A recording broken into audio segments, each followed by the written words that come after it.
What's going on, everybody? This your boy Slick 50. Man, hell of a Monday, hell of a Monday. We got news, reviews for over the weekend. Bro, it is what it is. But before we get into this, man, if you ain't a hater, make sure you hit that like and hit that subscribe button. Help this channel grow. Without y'all, there's no us. So make sure you handle that. Smash that like button. It's free. You understand me? All right, man. So all my people over on X as well. Make sure you hit that little heart, that retweet, all that good stuff. Sharing is caring. You know what I'm talking about? Let everybody know what's up over here on the judges table. Let's get it moving. Salute to all my new subscribers thus far, man. Big salute to y'all. Big salute to y'all, man. We are moving the chain, ladies and gentlemen. We are moving the chain. You know what I'm talking about? 913 up in this thing first. I see you, baby. What's good? Give me that extendo. There. All right, man. We're going to start off with all the subtles, and then we're going to get to the main topic. You see the poll. Please take heed to that poll. I really want to know what y'all think, because it has something definitely to do with the main topic. All right. What did I write? The poll is, it says, was Boots win a blank? Great win, or was it dominant? And I want to hear from y'all. You know what I'm saying? Because this episode probably going to fall into the category of you can't have it both ways. And it's partially on myself as well. So, because I got a question to ask. If you would like to get it on the panel momentarily, the link will be in the chat. So just stay tuned. I just want to give my shout outs and congratulations and all that stuff. Stephen Shaw from the 314, man, got the big knockout. You understand me? Over there on Pro Box. That was huge, man. Samuel Arnold got his knockout from the Lou by way of Texas. Salutes to them guys. Ray Ford did his thing against a guy who just didn't want it for real. You know what I'm saying? But it is what it is. You know what I mean? Some great fights this weekend, no doubt. No doubt. But it is Monday. We ain't going to be here all night. So we're going to jump right into the topic. So like I said, you want to hop on. And I'm going to start my little, monologue. And then we're going to go and throw it up in there, man. I woke up today and I promise there's no shot to nobody. If the shoe fit, wear it in. That's all I can say, right? Everybody's like a hive mind all of a sudden. I get everybody's looking for that next best thing, right? Loco's notepad, what's good? Give my boy that stendo. What it do, Loco? Yeah, man. Everybody's on this hive mind. You get what I'm saying? Like, it was a dominant performance from Boots. He obliterated Stanionis. Right? And a lot of these people are talking when it comes to other people doing what they're doing, ass kissing, as I call it, that's what it looked like. Ass kissing. Instead of being critical and being a journalist, and things like that. And being a journalist is not being a hater. Just call it how you see it. They call them ass kickers. They call them bootlickers. They call them so on and so forth. You know what I'm saying? And the sport the sport's not gonna get better unless we just call it for what it is, right? Now at the end of that Boots and Stanionis fight, we were quite critical, right? And And that's only because we see what we see and we want him to be. We see we see what we see, and everybody gave their final answer. For me, I just want to see him be more fluid and put it together. I get a lot of people with the showboating and all that. It's still not. It's not fluid, bro. If you want to see fluid, go look at Roy and things like that. Now, this is where I say this is one's on me where I say you can't have it both ways. Maybe I should not be putting these kids in the likes of that type of greatness, right? Or look at them in a different light, so and so forth, just like how the NBA of today is not the NBA of yesterday. Um, Bob told me this. I asked him that question on the interview I had with Bob, um, Bob Arm, that is. Where do you could you compare them to yesteryear, the Hagglers? He was like, no. Like he said that shit so quick, like, no, and I'm not gonna do it. So I didn't look at it like that back then, but I'm starting to understand it. Um, and I'm gonna start it off, and now I'm gonna put this link in. All right. I did not see what everybody's title was on their lives, or people who went live, or they respected podcasts. I didn't see that. I didn't see Stanionis get obliterated. I didn't see him get dominated. Right? I saw a great win, a great performance. Now, where's the hate in that? I didn't say look garbage. I didn't say any of that. I just feel like if you go back to the Roman Villa fight, he was more fluid in that with his feet and punching and the showboating all at one time. In that fight, that was a dominant performance from him, right? I keep saying Pronokal, but that's not who the guy named. That was somebody corrected me before, but he used to be Pacquiao. He fought Tim Bradley, but he used to be Pacquiao's sparring partner. I can't remember his name, but that was a dominant performance. This was not that. For me to watch Boots and been on here and said, hey, he might be the next one up. I think he got the goods. He passed the eye test. Yes, I want to see him do good. But at the same time, I can't sit here and campaign for something that I'm no longer seeing. I still see the goods, but it's like, okay, where did that spark that I saw, where did it go? I'm not talking about what everybody else saw. Where did the fluidity go? Where, it's certain things I look at. Y'all know I look for ticks. I do. This and third. You call nitpicking what you want. Yes, we know. And people, salute to all the Captain Obvious out there. Please, salute to y'all. All right? Salute to y'all, man. Give them a round of applause because they want to sound so smart. You know what I'm saying? They want to sound so smart and say stuff like, oh, you're going to get hit. It's boxing. No, duh.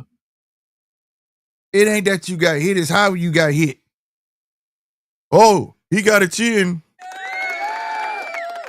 He got a chin.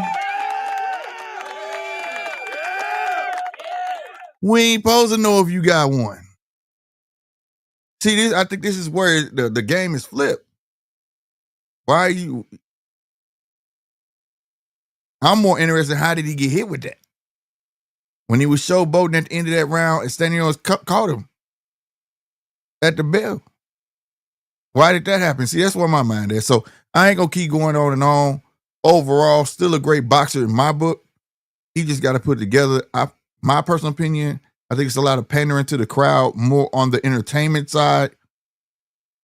I don't care about the showboating unless it's just part of you. It don't look like it's fluid. It doesn't look like it's like I'm gonna play and fight and play. It don't look fluid like when you saw Roy in the footwork and you know what I'm saying? Even the Floyd, when he lick his tongue out and he clenching, it just doesn't look the same. And I'm not looking at him to be them guys. I'm looking at him to be Boots. But it's looking,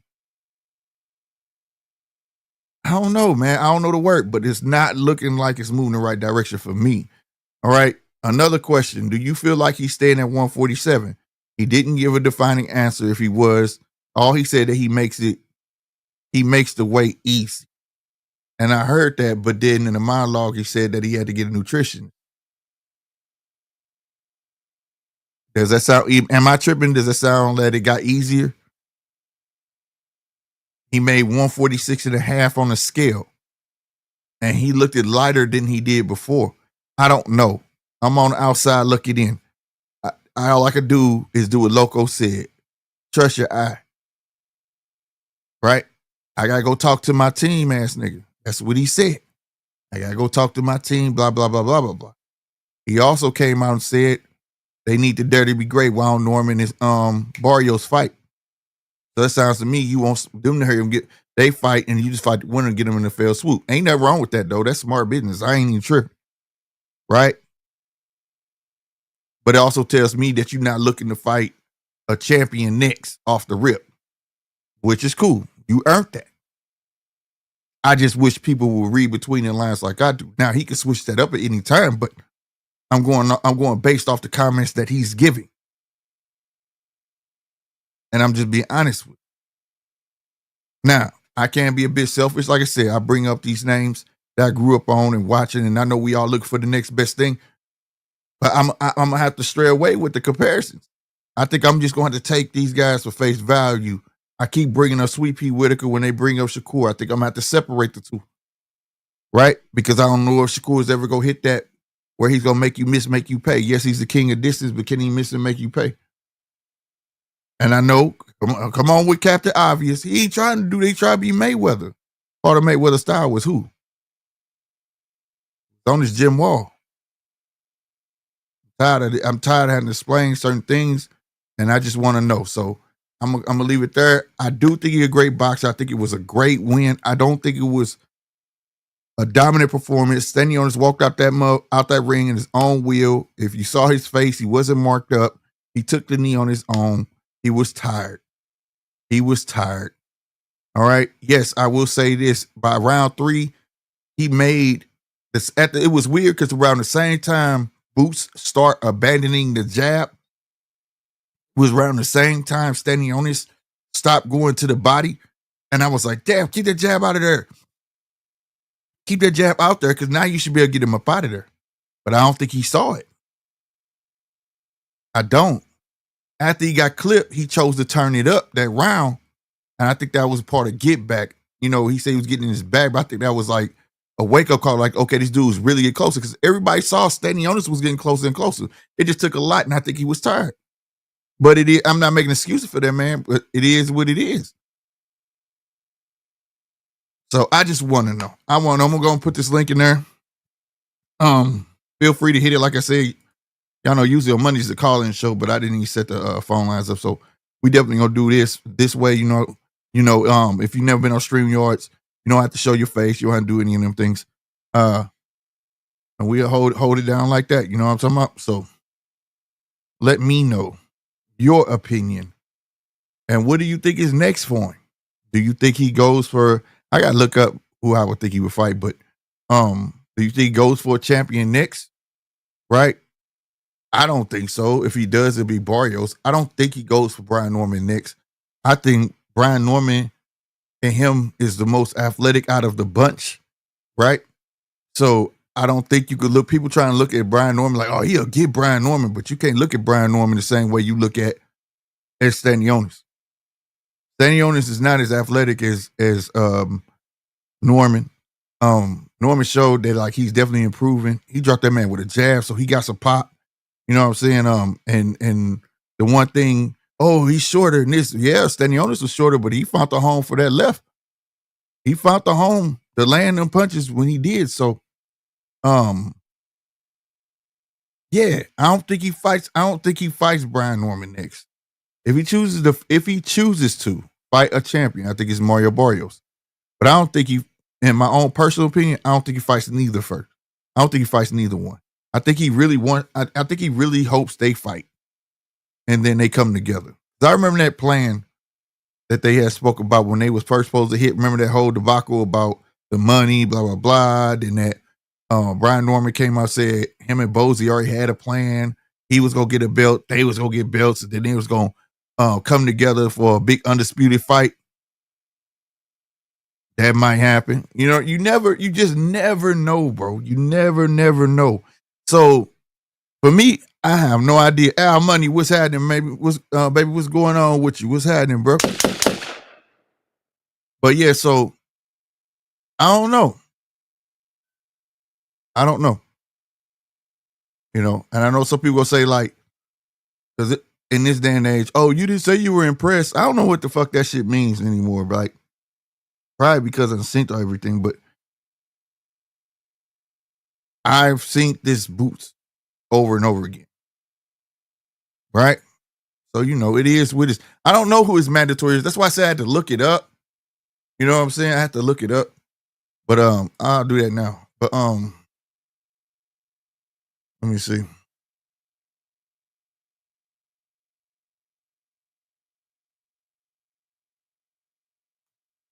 Let's see. Now he was, but the press conference, like I say, I didn't get no clear nothing. They brought up Norman. He got agitated, and I don't like that. I'm not a fan of that. You know what I'm saying? Oh, they cloud chasing off my name. And well, fight him. This is where in boxing is there such thing as cloud chasing? Ain't you okay? So I supposed to sit there and be quiet? Somebody tell me that. Am I supposed to sit there and be quiet, fam? Is that it? Or am I supposed to? I'm gonna agitate the shit out of you until I get my way. Call it what you want, but I don't call it cloud chasing, bro. Right? Because again, we can't have the have it both ways. Like I said, can't have it both ways. But if he never calls him out and he never gets a fight, somebody gonna make sure and say he was scared. He ain't never called such out. They ain't never hit. Man, if I'm a boxer, bro, and I feel like I'm that dude and I feel like you not, I'm saying it. I'm saying it.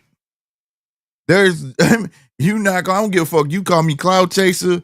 He just want to check. Man, look, bro. At the end of the day, fam, I'm calling you out for a reason to get in that ring. Right? Like people don't look at it like that. Like, yeah, it's gonna come with a payday. That's automatic. It's coming with a payday, bro. We know that. That's Captain Obvious ass shit again. But guess what? I still gotta get in the ring to get it. So prove me fucking wrong. So why? I don't understand. I'm chasing. Man, get the fuck out of here. Y'all don't even know what cloud is. We be talking about cloud chasing. I just watched AB. Motherfucker don't even respect the man. Walked up on him and stole on him, bro. What do you make clout chasing clout? Man, I ain't no turn here. You ain't got no respect. Fuck your clout chasing. Fuck clout. Nigga, respect me, nigga. That's all I want. I want to get in there, beat your ass, and get the fucking respect. That's it. You can keep all the clout, glitz, glamour, whatever fuck you want to call it. I never understood. I don't understand that. I think we take words out of context too much. You know what I'm saying? Way too much. You know what I mean? I don't understand it. So it wasn't no clear no, I ain't fucking with him. Oh, they don't want it. And he reversed it. If you get $2 million, I'm sick of that money shit too, bro. Fuck all that, bro.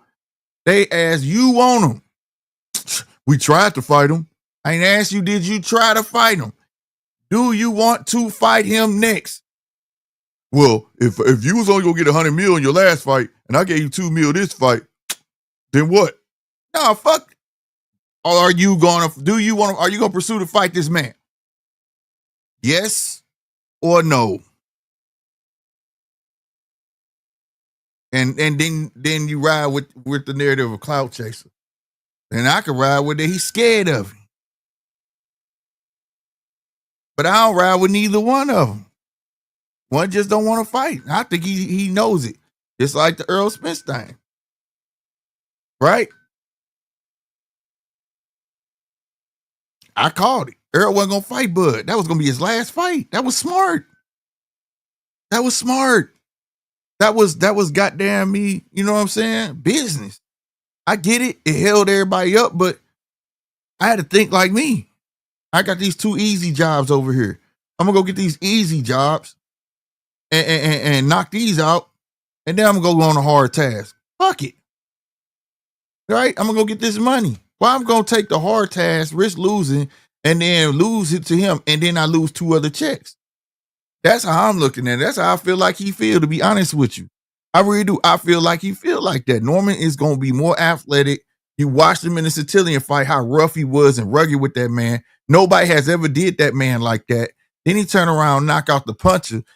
Top Rank got it out for him. They put him off a hand surgery. You put him there with a puncher. You ain't even give him a touch, bro. You put him in a puncher, he still got rid of this motherfucker with a jab. And y'all think Boots didn't see that? That's all I'm saying, bro. That's all I'm saying. Like, so y'all gotta start opening your eyes. And all this ass kissing, for me, I wish it would stop. I can't tell y'all what to do and all that. Man, stop it, bro. Stop it. Y'all got lames following y'all or something, because if they buying in the notion of shit, he got hit, did he get touched too much? No, he's like he's willing to be touched. You're missing the meaning when we say that. It's like he's willing to be touched. And he showboat too much, you don't get caught. Just like Terrence Bud Crawford, my favorite fighter. But that motherfucker be taking the right hands like, hey man, you better stop that shit. But I'm not finna sit there and take up for him like, oh, but you get hit in boxing. Man, shit that shit. If some of that shit is avoidable, it's because you playing.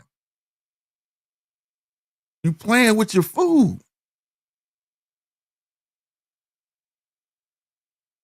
So that's all I'm saying. I don't understand this shit. Like I say, if you're gonna be the media, man, be real about the shit, bro. How you, and then on top of that, the same motherfuckers be crying, man, boxers don't respect the media. I guess not. So you say you jump on from dick to dick and then it's over. But if you be real with a person, like, you know what I'm saying, is with, like, I was real with Stephen Shaw. Shout out to Stephen Shaw. I got to interview here in St. Charles, his last fight, or was the fight before that one. And he had 2, I think he had 2 here in St. Charles. I think it was one before that, and he had it was after he fought F.L. Jogba. He fought F.L. Jogba, and I told him, I asked him, was he gonna want to get the fight? He was like, hell yeah. And I told him straight up, man, I said, I gotta be honest with you, bro. I felt like if you just did a little bit more, you'd have had that fight. Did he get mad? Fuck no, he respected it. Because I'm a fan. He even said it, hell yeah, I felt like I could have did more, man. Some bullshit. They gotta run that shit back, but I don't think they want to give it to me. Be real with these, they're people. They are people, bro. I'm not gonna give nobody no room to play with me, bro. But when you sit there and act like that, jump from dick to dick, oh, I'm a Tank lover today. Now fuck Tank. I'm riding with Devin Haney. Oh, bro. Not giving that type of room to play with me, man. I'm gonna keep 100 with you. I'm not gonna be disrespectful and I expect the same back. But then yet you can't cry about it because you put yourself in that lane. You see what I'm saying? The judges table will never be in that lane. Never be in that lane. That's why I respect people like Najee. Najee asked some real fucking questions. And he ain't afraid to ask them. What's Broadway Joe? Hey, he get all like the Spanish fighters, but he asked the real fucking questions. I respect that, bro. If you really about your craft and you really love boxing, they need an outlet so they could hear what people are saying. They need an outlet where they could hear what's going on, how people look at them. You know what I'm saying? All that shit parts of the game. Not saying we matter to that point, like, ooh, said I need to do it. Not like that. But y'all get what I'm saying, man. Y'all get what I'm saying, man. What y'all talking about in the chat, bro? Loco said, yeah, the AB stuff crazy. Yeah, bro. Had them hemmed up on the wall. Too long. Like, where was your homies at? Man, where was your homeboys at, bro? For them to get to you like that. And then, like, I pray it wasn't at home. Was it at home? In his hometown? Nah, bro. I felt bad for him. I did, bro. Yeah, man. 913 said AB image is shot. Yeah, man. It is. It took a big hit. I mean, he always gonna have his fans, but yeah, that shit right there blew me away. Like, fuck all the boxing laws. I would have knocked, man. Look, bro. Do y'all think that's what it was? Why he ain't hit dude back? Did he hit him back? I ain't see him hit him back. You know what I'm saying? But that shit was wild. You know what I'm saying? Locust Notepad also said Ennis' best chance to get Norman is now before he gets more high level. Yeah. I agree with you. But I think that He see it, bro. He see it, bro. The same thing he saw in Gary Antoine Russell in amateurs, bro. I think he see the same thing he gonna have to deal with. A tough, shorter, strong bull. You get what I'm saying? And he can pop, right? I think that's what he see. And I would love for them to get it on next. Because like I said, well, Locos, you was here last Saturday. I said that. If he's smart, you better get him while he green. Get him while he green. Do a Mayweather. Yeah, give me Canelo now. You know what I'm saying? Give me Canelo now. Let me go get this dude. Let me get him now, man. So he'll never think about messing with me again. You feel me? Real talk. My boy, that's Mark. What it do, Mark? He should fight Blair Cobbs, not Champ. Should sell a little bit in Philly. Man, I don't know what he gonna do, but he better get it right. What it do? What it do, AC? Was good, bro. Was good. Yeah, I'm digging I'm digging the live and everything. I'm digging the honest talk and all of that. Um, Before you start, let me ask you the question. Was that a great performance, or do you believe he dominated? I'm going. I When I voted, I just put it as a great performance. I didn't put down. Right. Okay. Feel what I'm saying? Yes, I can't deny what I saw was a great performance. Mm-hmm. Dominant. Dominant means that guy showed up. Right. That fight should have went 12 rounds. When a guy quits, I'm not really a fan of that. But I'm gonna say it like this: for Boots with Brian Norman, it's really looking like as of right now they're laying the groundwork to avoid it because this win by Boots now gave him, in a weird way, some cult like following. Mm-hmm. In the fact that, okay, people are already trying to downplay Brian Norman Jr., going after his dad in unfair ways, and his dad knows how to play the game. As far as the rematch and everything, I mean, as far as them getting in the ring next and all of that, if I was Brian Norman, I'd stall that motherfucker out for at least another 6 months. I'd Mm-hmm. go ahead and go over to Japan, get that Jin Sasaki money, or try to get in there with somebody that I know he constantly avoided, like a Blair Cobb. You Mm-hmm. feel what I'm saying? For him, That's a good I point, bro. I always say like this, bro. When you got a guy running from you, you take away his options. You feel what I'm saying? If you want to turn left at the next corner, guess what? I had my homie go up there and build a wall so you can't turn left. Now you got Mm-hmm. to either turn right or go straight. Mm-hmm. You feel what I'm saying? I'm going to channel you where I want you to run. You Right. feel what I'm saying? That's So what Benavidez did with by fighting Morrell and yes, Canelo. exactly, exactly. Because he took away the talking points for Canelo to say, even after this bug fight, bro, win or lose, you got to see me. So Right. I appreciate what Benavidez did with that. When it comes down to Brian Norman and Barrios, y'all dudes got to understand. Boots wants what you got, and if Eddie ain't willing to pay for it, fuck him. Uh-huh. Run your own race because Boots ain't got but it may be a year and a half at that weight class. I don't give a fuck even with his nutritionist. Because when they did the ceremonial fucking weigh-ins, why did that man have all that grease on his body? That Vaseline, he was dried out. That told you that nigga was dried out, and they don't want people to see that.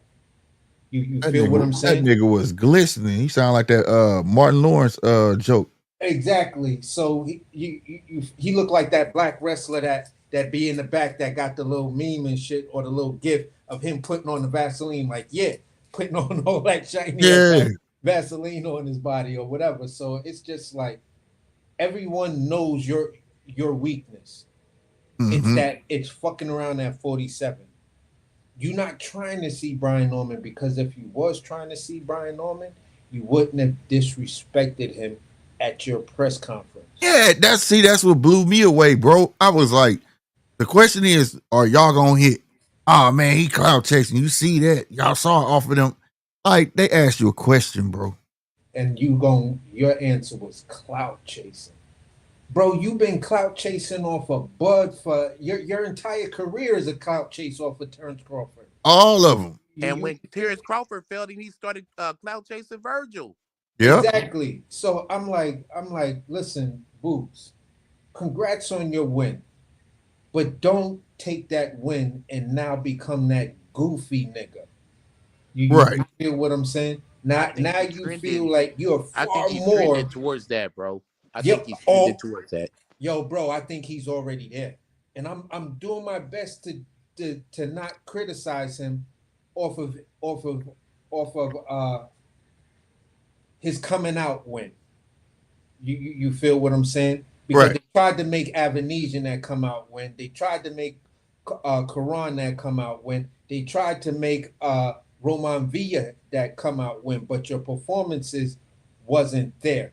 Out of all of those guys, this was your best performance. So this is what I'll give you as your come out win. You've arrived now, Boots. Now let's see what you do now. Now you got the intention of everybody. And what's the first fucking thing your stupid ass do? You fuck up your whole conversation about Undisputed by disrespecting one of the champions. Hey, can I ask you fellas a question though? Go ahead, bro. Do you guys think that he can afford another lackluster performance? I don't. After this win, I don't think he can afford another lackluster performance. From here on out, he's gonna have to be like putting it down. Remember, this is a guy who they built as the next Roy Jones, bro. I said it then. I don't see it. Yeah, I said I didn't see that. I didn't see it at all. I was like, Roy, and the fact of the matter is, bro, we got to keep it a buck. Brian Norman too. We don't know these niggas. Yeah, these is new niggas. We don't know these niggas. They hungry for it. Everybody just hungry for the next best thing, and they trying to be right. Know what's up under the hood. We see one as a clean ass motherfucking Cadillac. We see the other one as a clean ass motherfucking Camaro. We still don't know what the fuck is up under the hood. Yeah. So before we get to crowning motherfuckers the next Roy Jones, nigga, at least fight a motherfucking James Toney worthy type person. Yeah. Yeah. Give me your James Toney. Give me you feel what I'm saying? Give me your version of a Shane Mosley. Give me your version of Arturo Gotti. Give me your version because of Roy didn't say Toney was clout chasing when they was trying to make the fight. He didn't say Bernard was clout chasing when he tried to make the fight. He didn't say Griffin was clout chasing when he tried to make the fight. And I can name so many other motherfucking names. And this is Roy what Jones the legends do, bro. My favorite fighter, bro. So yeah, I take that personal. Nah, nigga, you ain't no motherfucking Roy Jones. Yeah. You may grow into one. I'm not saying he may not never grow into one. But right now, what I'm saying is I don't know this nigga. Yeah. Like, he's the new nigga. I don't know you, blood. Yeah, so I'm on that same on that same train in the same car with the same ticket. You feel what I'm saying? Because I'm just like, yeah, there's a lot of new niggas. There's a lot of new niggas, and there's some other talent that's just coming into this division that's got me looking at them more than you niggas. You feel what I'm saying? Yeah. Polanco is one of them. Polano, I forgot Rohan, whatever his name is. Palamo, that motherfucker is a badass Latino dude. You feel what I'm saying? I'm like, yo, this dude, I like this guy. I like his skill set. I like a lot of shit about him. You feel what I'm saying? So I'm looking at the whole 47-pound division like, yeah, you guys is there, but let's be realistic. Boots I just was saying much there in the top 10. Yeah, Boots is not gonna get undisputed. Y'all need to stop. He clout chasing on that. Stop trying to buy it. From the foreseeable future, it looks like it ain't nothing there. But look at it like this: We still don't know these niggas. What if a nigga named Joe Smoke come out, knock out Boots, knock out Brian Norman? The shit's still open. It's still up in the air, bro. Yeah. I'm wondering. See, here's my thing. All right, we just saw Giovanni Santillan, right? Boots not fighting him because Brian done did him already. We done seen David Avanesian already. And the rest of them, goddamn it, Giasov. Didn't we just watch? We just watched Giasov fight, didn't we? Yeah. This weekend. And then you got Alexis Rocha. Don't nobody even know where he at. They trying to boost the Correa, Mexico dude. He had a headliner, but I think he pulled out the fight or something like that. But yeah. Hey, speaking of But 147, then in fellas, 10, you did y'all got hear that rumor? Sasaki. Did you hear that rumor that Earl Smith's supposed to be coming back at 147? That wasn't legit. People didn't read the entire article. Oh, see, I don't know. I just seen like somebody pulled a piece of it out. Didn't really give a fuck. Right. They pulled a piece of it out asking, it was spoke as a possibility. And then at the end of it, his trainer was like, we don't know what's gonna happen. Who knows? See, when you hear that ain't solid. You get what I'm saying? Yeah. Like you got Polanco,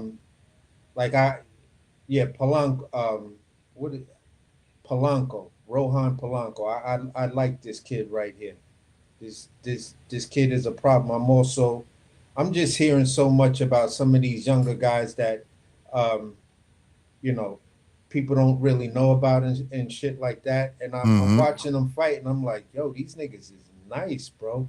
And matter of fact, the 140s is starting to come up too.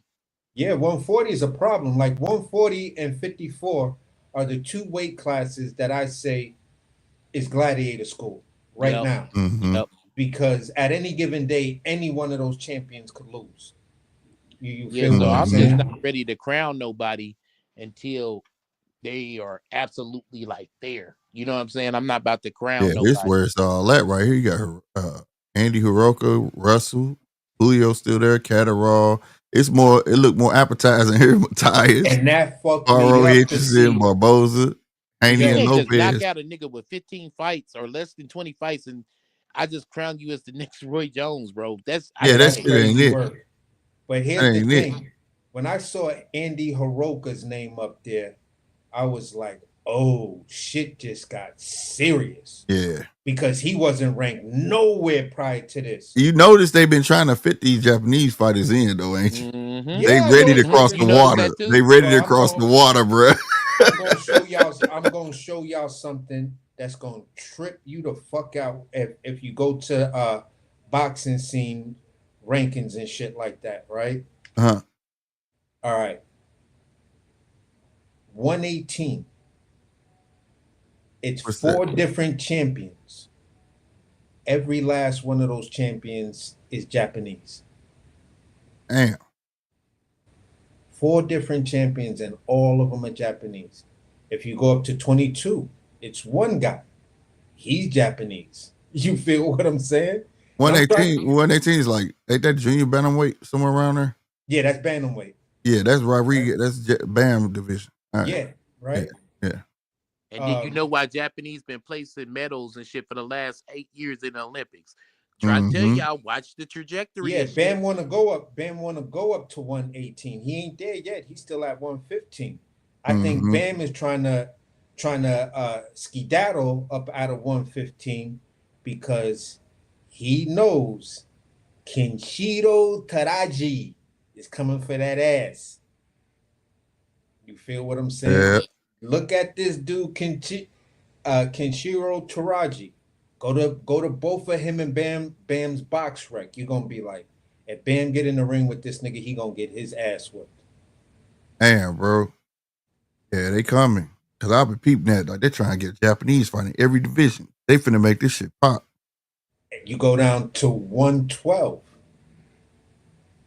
3 of the champions are Japanese out of the 4. So people keep trying to say, yo, but Japanese fighters, they're fighting in the bubble. They ain't doing that. I'm like, yo, in all of those little weight classes, it ain't nothing but Ecuadorians, Mexicans, all Latin motherfuckers. You rarely find a black dude that's that small. You feel right, right. So how is you telling me they all fighting in a bubble when every last one of the champions at 118 is a fucking Japanese dude? Mm-hmm. Like, bro, you come on, man. Stop. Like, remember, boxing is global, my nigga. And right now, other countries have their investments that they've made 20 and 30 years ago into building their world class boxing program is now starting to pay off. Right. That's why the Aussies is coming for your head. You feel what I'm They saying? try to In build the that shit up middle over there. divisions and the heavyweights, Aussies and the New Zealand niggas is big bone niggas. No Diddy. Period. Right. You, Right. you feel what I'm Yeah, the saying? New Zealand motherfuckers. And then They right next door. exactly. And I'm like, bro, man, y'all listen, man. Get rid of who your big name favorite fighter is, and find somebody new. See what that guy's about, and then ride with him. That's why I You be saying, check all them cats out, man. Cause shit, it might be a cat getting avoided that just ain't got that representation. exactly. Exactly. And you see a lot of them. And a lot of them is, you see a lot of them. Black dudes, Mexican dudes, Japanese dudes, European dudes across the board. If you see Mm-hmm. like all the big names is avoiding these tough ass, no name niggas. And then when they get their shot, everybody run around getting ready to say, who the fuck is this bum he fighting? Oh, this gotta be some kind of cherry pick. Okay. Mm-hmm. Okay, you think that nigga's a cherry pick. I've been watching that guy for years, and I'm telling you, this shit is fucked up. Just like I was telling dudes with Bevo. A nigga from Canada put me on the Bevo. Cause me and him kept on going at it like hard body with dudes out there. Who's the best boxer, pure boxer? You Uh-huh. know what I'm saying? And he was like, yo, I'm just telling you, man, just check out Bevo stats. I looked at his. I went to his ConcuBox numbers. Yeah. It ain't a category that nigga ain't top three. Yeah. And I got put on to them. See, people don't know about like them Russian cards, and you gotta like find them on YouTube and stuff like that. And they be Yeah, like, they celebrate their cruiserweights over there and they light heavyweights and shit like that. So like they'll have like a big old card just for like Russia with their big names. They'll put they quote unquote big Russian names against each other. It'd be like some rich people shit, like ballroom type shit, where it's like yeah. circle tables, niggas in tuxedos. You know what I'm saying? Ain't no crowd, like shit like Closed that. event. Closed Yeah, bruh. And they about to have another one too for the cruiserweights while I'm talking about it. But that's how I found out about it when I was sitting there watching. It was on HBO, and they was talking about it's such a privilege to be able to be in there and all that shit. You know what I'm saying? And I was looking. I said it was the HBO Showtime, and I was looking. I was like, who the fuck is this dude? Like this dude is no joke, bro. that And ever since pendulum then, I've style, been, he just bouncing in and out. Dun, dun, dun, swear dun. to God, bro. I was like, God damn, this dude's a monster. You know what I'm Yeah, saying? So, what I mean, but he was one of them guys that I and feel like was gonna be avoided. You know what I'm saying? Motherfuckers wasn't gonna fuck with him because their style was gonna give a lot of motherfuckers trouble, especially taller fighters. exactly. And I kept on saying to myself and saying to other dudes that was, they not Canelo fans, but they just didn't know who Bevo was. And they was like, nah, Mm-hmm. it's just a cherry pick, man. Nah, And the people who did know who he was, yeah, he picked this dude because he had a bad outing against this guy and he think he's the lowest hanging fruit. I think Canelo gonna win. I was like, you just said X, Y, and Z He because he played had a himself. bad performance, and then you still gonna pick Canelo? I said, Yeah, this shit's gonna be a boxing masterclass, bro. that was a Canelo is master going, class. he is going to get swept. The only way this nigga gets rounds is that the judges give him rounds. He ain't Yeah, gonna bro. win one round, That was the right? most disciplined fight I ever seen a fighter fight, bro. Bro, I was like, then when my man was like, AC, let me just show you something. I hear what you saying, but Vegas don't get shit like this wrong. And I was like, Vegas got it wrong, bro, to have Canelo um up like that. Like Yeah, the betting favorite. They got that's it because didn't wrong. And nobody I know don't who he know was. how they got it wrong. And they was praying he was gonna win, and because they knew Yeah. everybody was gonna bet on him. Yes. And I was What? like, bro, I don't know how y'all got that shit so wrong. Yeah, I that shit bet was up. terrible. I caught so much flack on the channel for that shit. It was like, man, you go up, I'm letting you know. I caught flack for him and Tyson Fury. Bro, let me put it to you like this. I don't think I bet more than $10 and won Mm-hmm. something like $500. Damn. I heard that shit. But that was Canelo playing himself, trying to prove prove something for no reason. Because remember, he was trying to get the low hanging fruit. It was Makabu. Makabu pulled out. Yeah, bro. I was not. And listen, I didn't even bet. I didn't even. Right. And they What still I gave bet. Canelo 4 rounds. Right. What I bet was on a unanimous decision. I said this is going to be a unanimous decision. There was a parlay for majority decision, split decision, or knockout. I said, nah, it's gonna be a unanimous decision, bro. All day. Damn. You heard the news about your boy, right? Who's that? Hamza Shiraz. What, he coming back or what? He coming back, but he going to 168. Ooh. Ooh. Yep, he switched trainers and his new trainer is Andy Lee. Ooh. Yeah, bro. Because I kept on telling people, I was like, look, man, I was in a debate because this dude was trying to tell me he don't know who Hamza is and Hamza is trash. And I said, then you've never watched a Hamza Siraj fight. You have no idea who this dude is over in UK. That nigga's the man. I'm telling you, bro. Hamza is the man over there.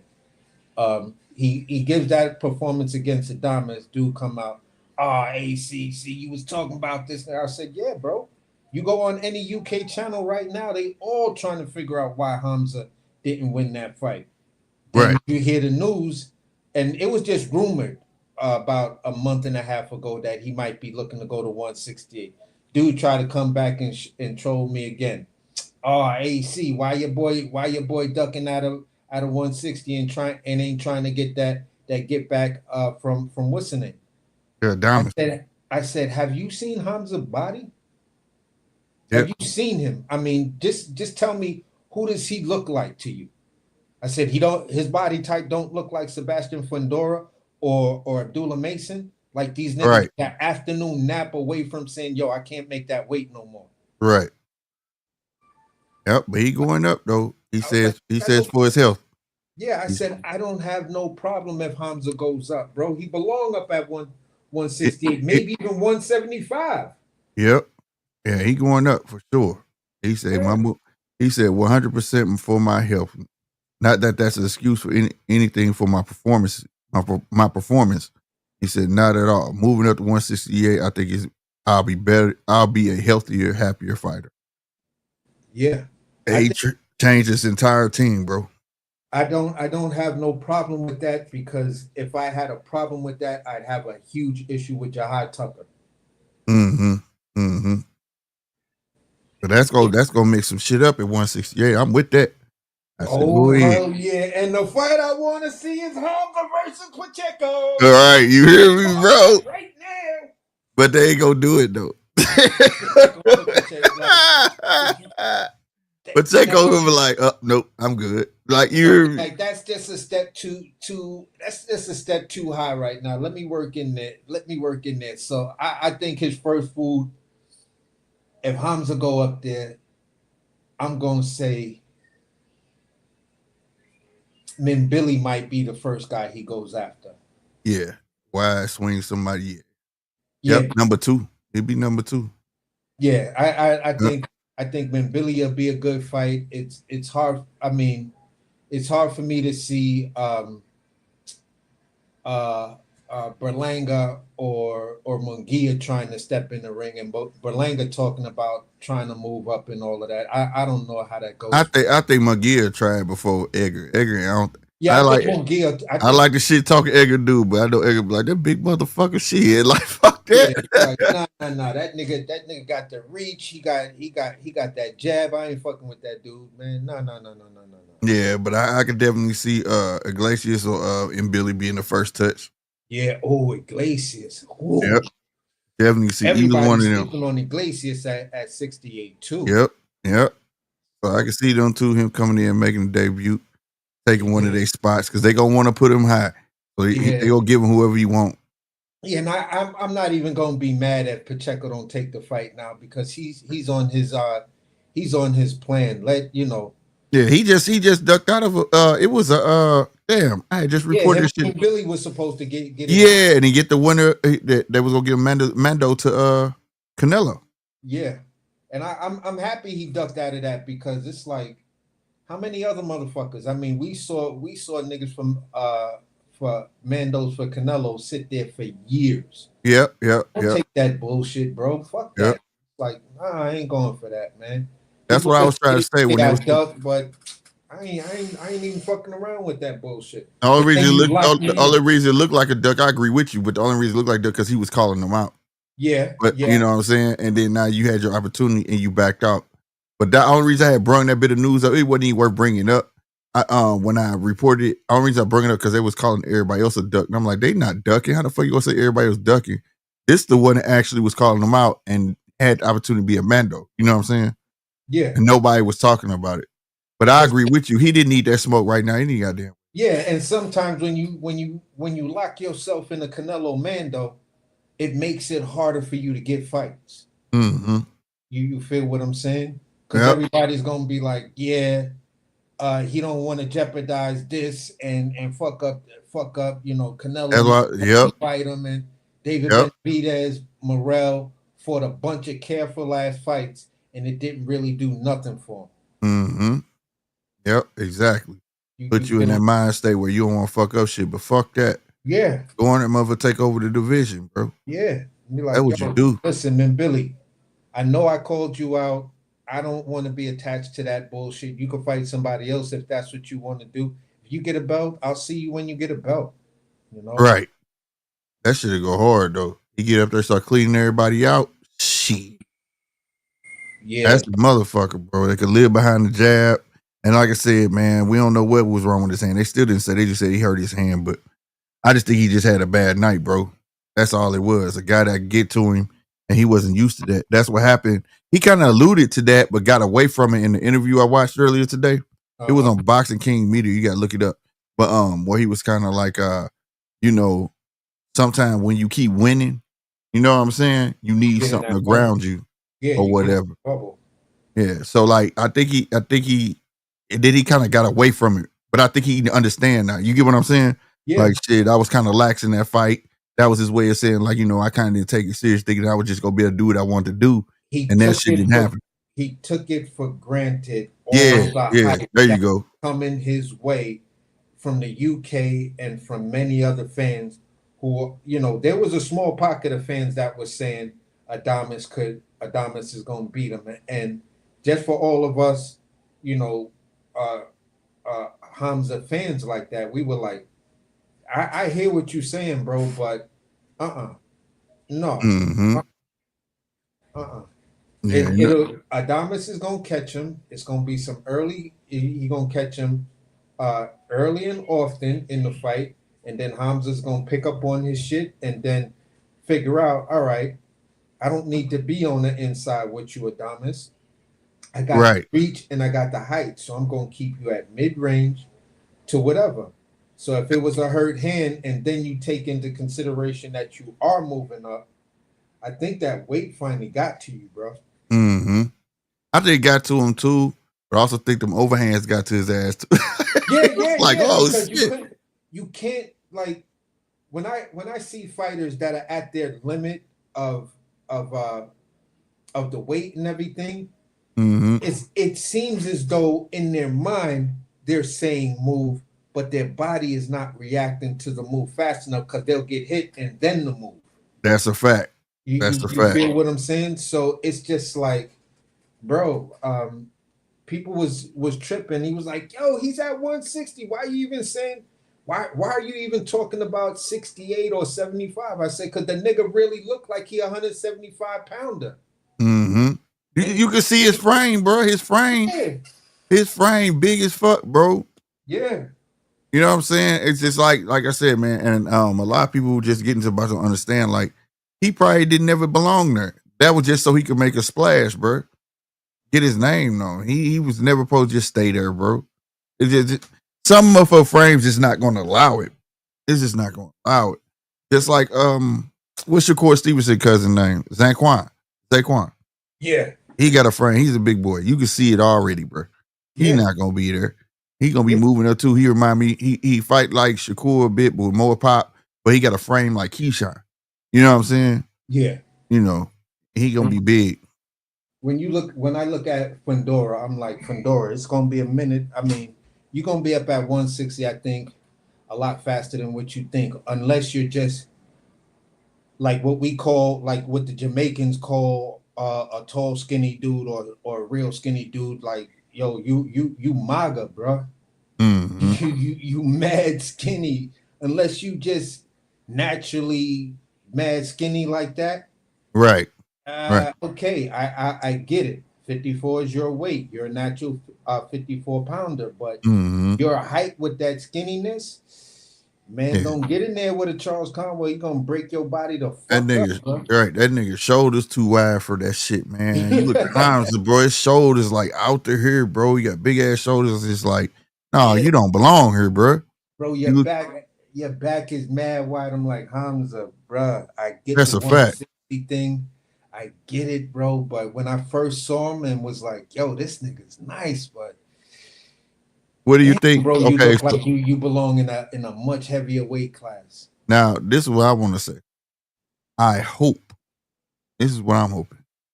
Hamza is Janabek's unicorn. I hope this make him want to go up. Oh yes. Because he another one needs to fucking go up. He needs to Yeah, go and up, bro. that's also adding into the 168 mix. And right now, a lot after that, after his last win, Yeah. I'm hearing more criticism that, bro, get the fuck up out of 160. Yeah. Like, people are begging Jennebeck to get up out of 160. Yeah, bro. They avoiding him already, bro. It's like, And then he to see him faint like that, bro. You definitely killing yourself, man. Take your ass up. yeah, it's like, Take your ass up, bro. There's no reason for your ass to be holding yourself back like that, bro. yeah, because at 68, it's you guys could get in a serious mix. Right. Because ain't nobody really there but Hamza and who else? Adamas, Laura, but Laura not gonna fight him. You know, you got Yeah. Chris Eubank, he not gonna fight him. You know what I'm saying? Right. Who else there? Miriam, but don't nobody know who Miriam is, bro. Yeah, Eubanks was already talking before the Conor Ben fight that he was going to 68. So Right. Eubanks is not even, he's like, I'm yo, listen, I'm just fighting this guy here. My next fight after this guy is gonna, trust me, it's gonna be at 68. Right. So, So I mean, there's nothing there, bro. He needs to go on up there. Hamza think he getting away. Nope. I'm coming right up there with you, buddy. yeah. Coming with you, bro. Yeah. You're not getting away that easy, dog. You know what I'm saying? Yeah. So, because he was pissed that he chose the other route. He wanted to get to that man bad. But hey, so we can get Hamza go up. And, well, we know Hamza definitely going up, but I hope this encourages Zanabek definitely go up and you get that. That's a huge fight. Yeah. That's a huge motherfucking fight, bro. Yes. And it's so much food up there for them to go up there and just Even watching crazy. Even watching Jennebeck versus Pacheco or Iglesias. Yeah. Fights that I'm like, oh my God, I'd be salivating. Bruh, that'll be huge. They want to see some bangers. You go produce some fucking bangers. You go produce some bangers. I swear. No lie. And then especially if Canelo beat Bud or Bud stay there, we don't know what's going to be going with that shit. Hey, it might be a little flame still going on at 168. I think I think like this. If Bud beats Canelo, you feel what I'm saying? Mm-hmm. He gonna get rid of all of those titles, and there's gonna be a lot of vacant shit up here. And this 68 division gonna look crazy. And guess who gonna come out the woodworks as soon as Bud drop those belts? Because I'm on the rankings right now, and I'm looking for his name. Who? I'm having some difficulties finding his name. So Cold. Oh, So Cold? Yeah. You think you gonna just come out and try to snatch one? So you think Bud ain't gonna stay at 168, huh? You think you gonna bow out and retire? Man, if that man is smart, get the fuck up out of boxing now after that win. Yeah. I see. I don't see anything else for you in boxing at that. You done jumped all the way up to 68. What's there? Yeah, you done some masterful shit. What's You there? pull that shit off. You win. Oh, The rest of them guys at 68 are bigger dudes shrinking down. right, right. You gonna be putting yourself in the hurt locker for real. Yeah, for sure. Fuck that. I agree with you on that shit. Like your Yeah. ass home, bud. Go home, take that big ass payday. You got endorsements from the mayor and governor of Omaha and all of that, man. Right. Good money, bruh. Yep. 100%. Yeah, you got your investments with the billionaire dude and shit like that in his company. You feel what I'm saying? You don't I need the feel like money. I feel like man, we ain't gonna get shit, man. Because if Bud win, if Bud lose, he got 3 more fights locked. No, what? 2 more after that. If one of them ain't Benavidez, it's gonna be some bullshit, bro. They gonna be Yes, some and that's bullshit why fights. that's why for me, if he loses, Canelo goes to 175. Mm-hmm. You feel what I'm saying? He goes Yep. to 175. He fights a couple of tomato cans and to whitewash the Bud loss, knocks them dudes out, and then he fights Benavidez on his way out. Facts. Y'all about to say win or lose, that Benavidez fight always gonna be there. Yeah, That motherfucker there, regardless. yeah. It don't So matter. it's always gonna be there. And in the meantime, Benavidez, man, I don't know why this fight won't happen, but the fight for you at 75 right now, Uh-huh. in my opinion, is Anthony Yardy. Yeah, I think I just said that not too long ago. Like I, it's food here. We was talking about like, what do you want him to do instead of just going straight for Bivol? It ought to better be, man. I said Yardy or Colin Smith be 2 Yardy, perfect Colin fights. Smith. I was always looking at Yardy, Colin Smith. He got Morel out of the way, and Buatsi. Mm-hmm. Yeah, Buatsi. Yeah, right. Colin Smith got Buatsi out the way, so we know he ain't gonna take no. He ain't finna fight him next. That look too bad. Like he coming off a loss, you about to fight him. You know what I'm saying? But I ain't gonna lie. I like Willie Hutchins because I know he gonna like that's just a selfish fight for me because I know Willie Hutchinson gonna come in there and bang. He Like, don't who back down is? for I keep nobody. seeing his name around, but who is he? Like, He a UK fighter, bro. He be on he was on what's you calling him? Not Matchroom. What's the other Queensberry? okay, that's probably where I Yeah, Willie Hutchinson. But that motherfucker bang. I'm talking about he gonna come there and give it his all. He is not gonna be in that bitch to lay down for nobody. He number 10. He ranked number 10 in the top 10. yeah, because I hear some UK dudes talking about Willie Hutchinson. I'm like, Yeah, bruh. Willie Hutchinson? He ain't no bitch. He ain't no bitch. He 18. I think he like 17-2 or 18-2 or some shit like that. Uh-huh. Yeah, bruh. Yep. He got about like 13 KOs. He But banged though. see, me, I'm like this, bro. I am no longer, for me, I am no longer just automatically doubting a guy that has 1 or 2 losses. Right. Even You if he got shouldn't though. 3 losses, because I want to know who those losses came to. And if It, those, it go but ahead. sometimes though, bro, it could have been a bad fucking night. Yeah, Sometimes though, like say though, you has like Morrison. You know, every time he got to a big name, it just didn't he can get over the hump. You know what I'm saying? You yeah, know, or you could be like Ali and lose to Spinks. You know what I'm saying? The kid wasn't yeah, supposed to be Spinks, but he beat him, you know. But when you in a range of just like 2-3 losses, bro, and for people to think like you can't bounce back from that, I think that's so garbage, dog. yeah. Some I of look your at some of your legends bounce back from major losses, I look at first pro debut losses. You understand yeah, me? that's what I was gonna say. I look at the when you lost and who you lost to. So if you lost in your pro debut, it happens sometimes. You feel what I'm saying? If Right. you lost in your third or fourth fight, and you fought a guy in your third or fourth fight who was 9-0, and you was 4-0, the fuck am I gonna expect? Right. You feel what I'm saying? This is why people be like, oh, why you be talking to me about this Jin Sasaki? He already got a loss. And I'm like, do you know who he lost to? It was like, yeah, some dude named Andy Hiroka. Then it's obvious you said some dude, so you don't know who Andy Hiroka is. Andy Hiroka been ranked number 1 at 140 in Japan for a minute. His Mm-hmm.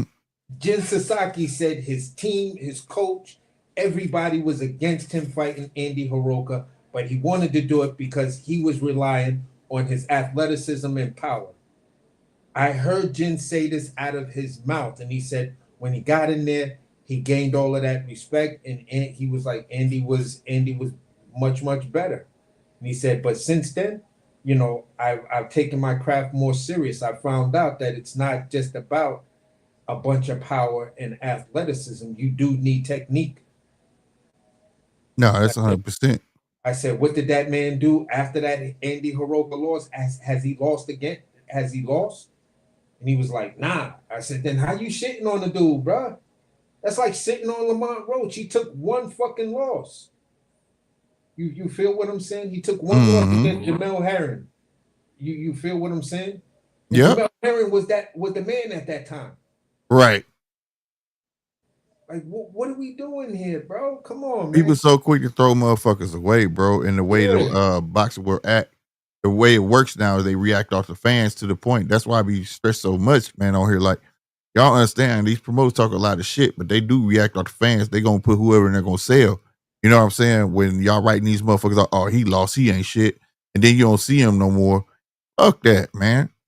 Yeah. Fuck that. He had a bad fucking night, bro. Just yesterday he was a shit. Not today he lost. He ain't nothing. Yeah. Nah, bro. You gotta hold. I believe holding them up to a higher standard than that. You know what I'm saying? There's plenty motherfuckers that then came off from Muhammad Ali to a lot of your for Joe Frazier. I believe Joe Frazier lost his pro debut. I gotta look at it. I believe he did. Yeah, I'm like, bro, listen, man. Fighters can lose.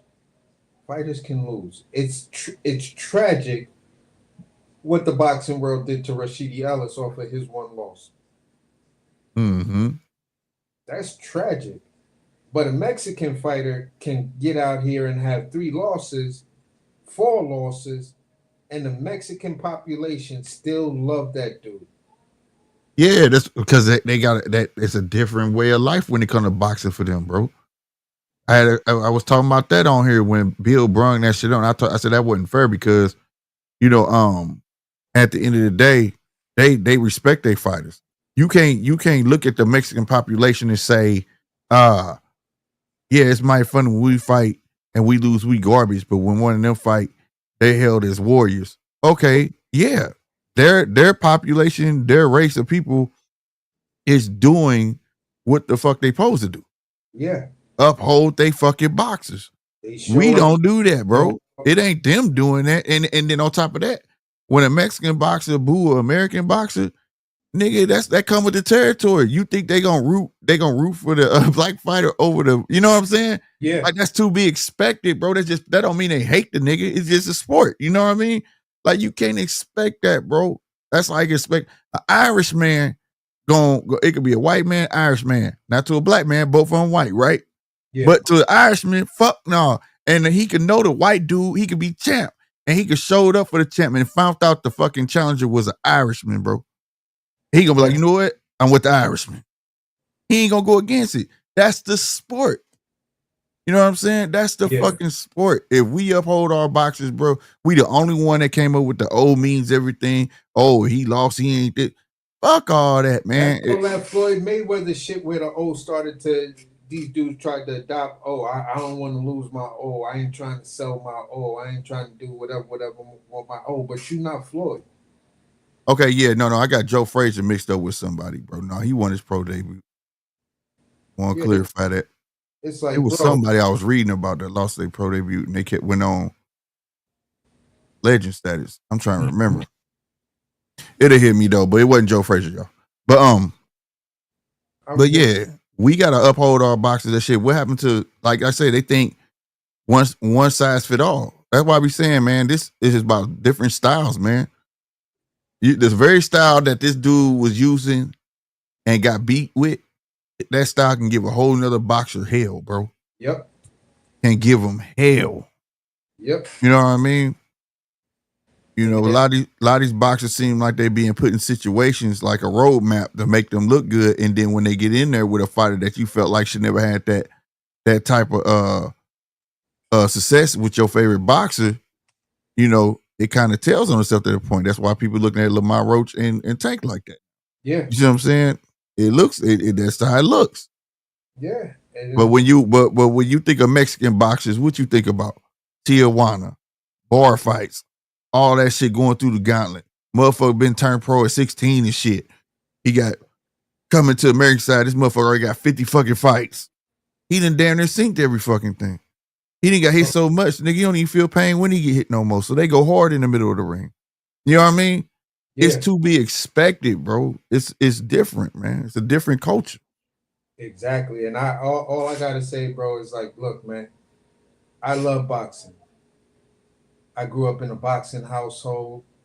I'll give credit to where credit is due.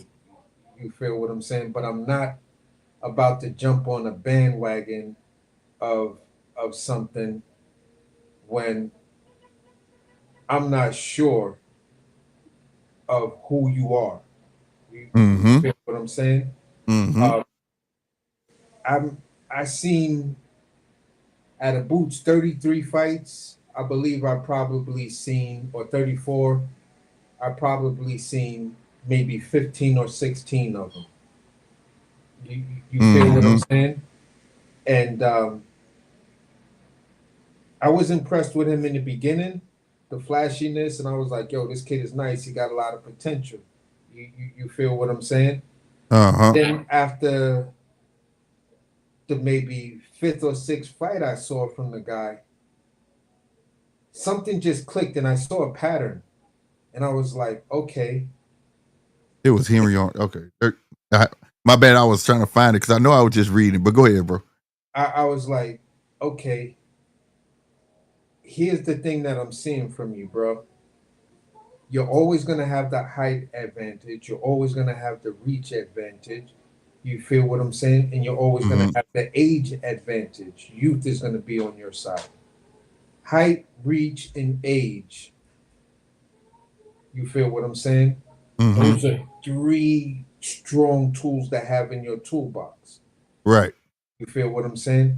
And the level of competition you're fighting is not giving me the impression that you're in there with a 50-50 fighter, although some of these guys are decent names. Right. You feel what I'm saying? So I'm sitting there like, all right, when is this dude going to give me a real 50-50 fight? You feel what I'm saying? I honestly thought that 50-50 fight was with Stanionis. Although Stanionis is coming off a loss and shit like that. Yeah, I mean, I thought it was more of a 50. I mean, not a loss, but not a loss layoff. Yeah, but I thought it was gonna be 50-50 because I knew his style of fight. But it was clear that you saw him running out of gas. You know what I'm saying? It was taking a lot for him to get to Boots, but like it's all the more like that's the side that they don't look at. You know what I'm saying?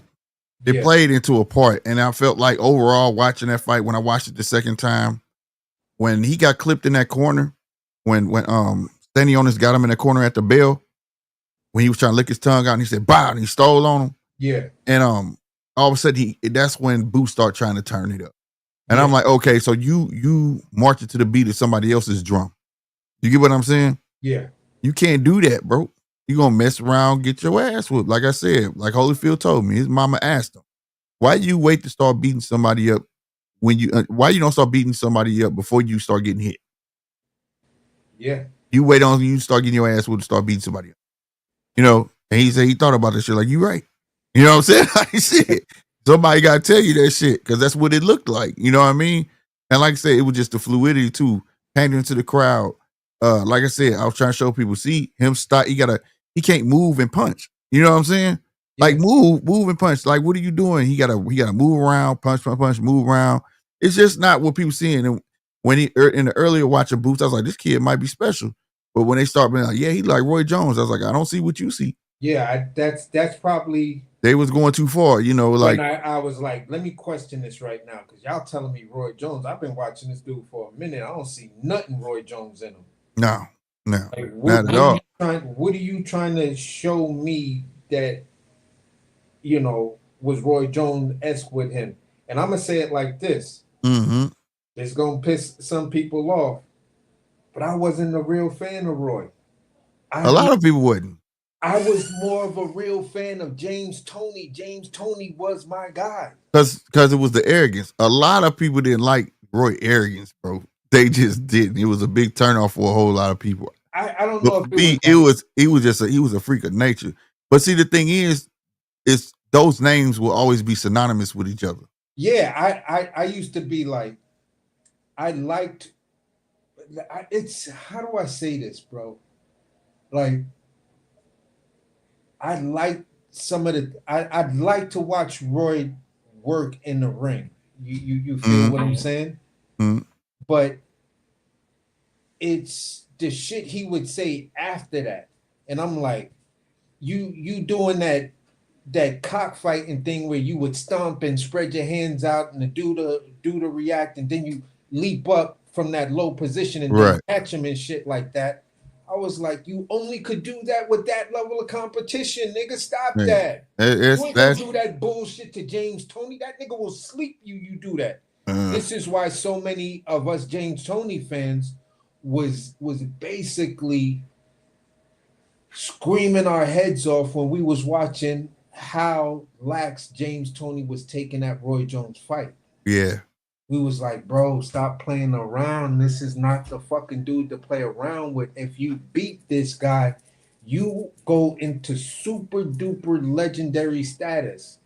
I fucks with your confidence, my guy, and I know that I know you for me, you are the master of the Philly shell. That motherfucker, right? That shit right there used to blow me away, bro. Like, how you can't touch this nigga in front of you, bro? Like, I used to be like this to this day, bro. That shit amazes me. Scary. The way he fought was scary. I was like, if I saw James Toney in a dark alley and he just ran up on me and said, "Give me your money," I'd have probably stripped butt naked and just ran. You feel what I'm saying? No, that like, nigga, take everything, bro. Just leave me the He was the alone. bully, bro. He was a bully, bro. Be talking shit about your mama while he's sitting there dodging everything you throw it. You can't hit me, motherfucker. You a whole bitch. Look at this shit. You can't and bah, give it to you. Bro, that motherfucker was cold. But they were synonymous for what they did, bro. Yeah, bro. Roy was a freak of nature, man. I don't think you'll ever see that ever, bro. Like, I don't know. I call Roy like a spare of the moment type. Like, everything he had to do was like something he just thought about in his mind or some shit. Like, let me see if I can get this off. That used to amaze me. Like, how the fuck y'all niggas let this dude do this shit? Yeah. If y'all gonna let him do it to you, fuck it. This nigga's nice. I swear. You know what I'm saying?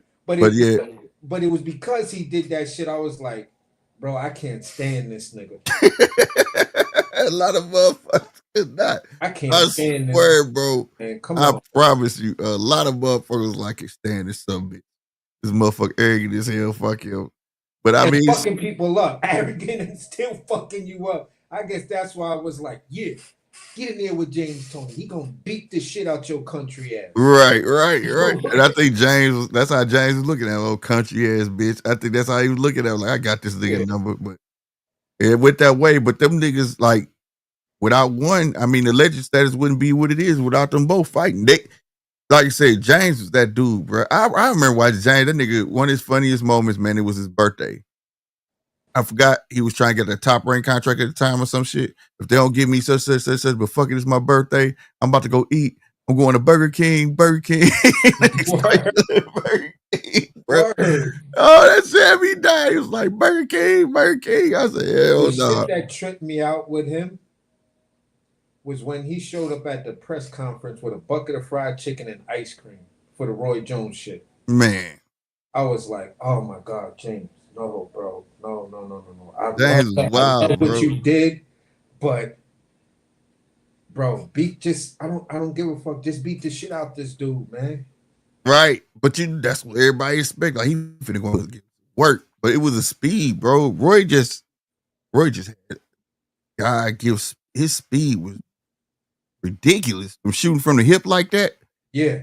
That was nuts, bro. Like he had like what we call in New York that fast ass first step. Like when you watch a New York ball player, they gonna do all the fancy shit with the dribble, and then it's just ping, niggas Right. going on. Right. You Right. get what I'm saying? So Yep.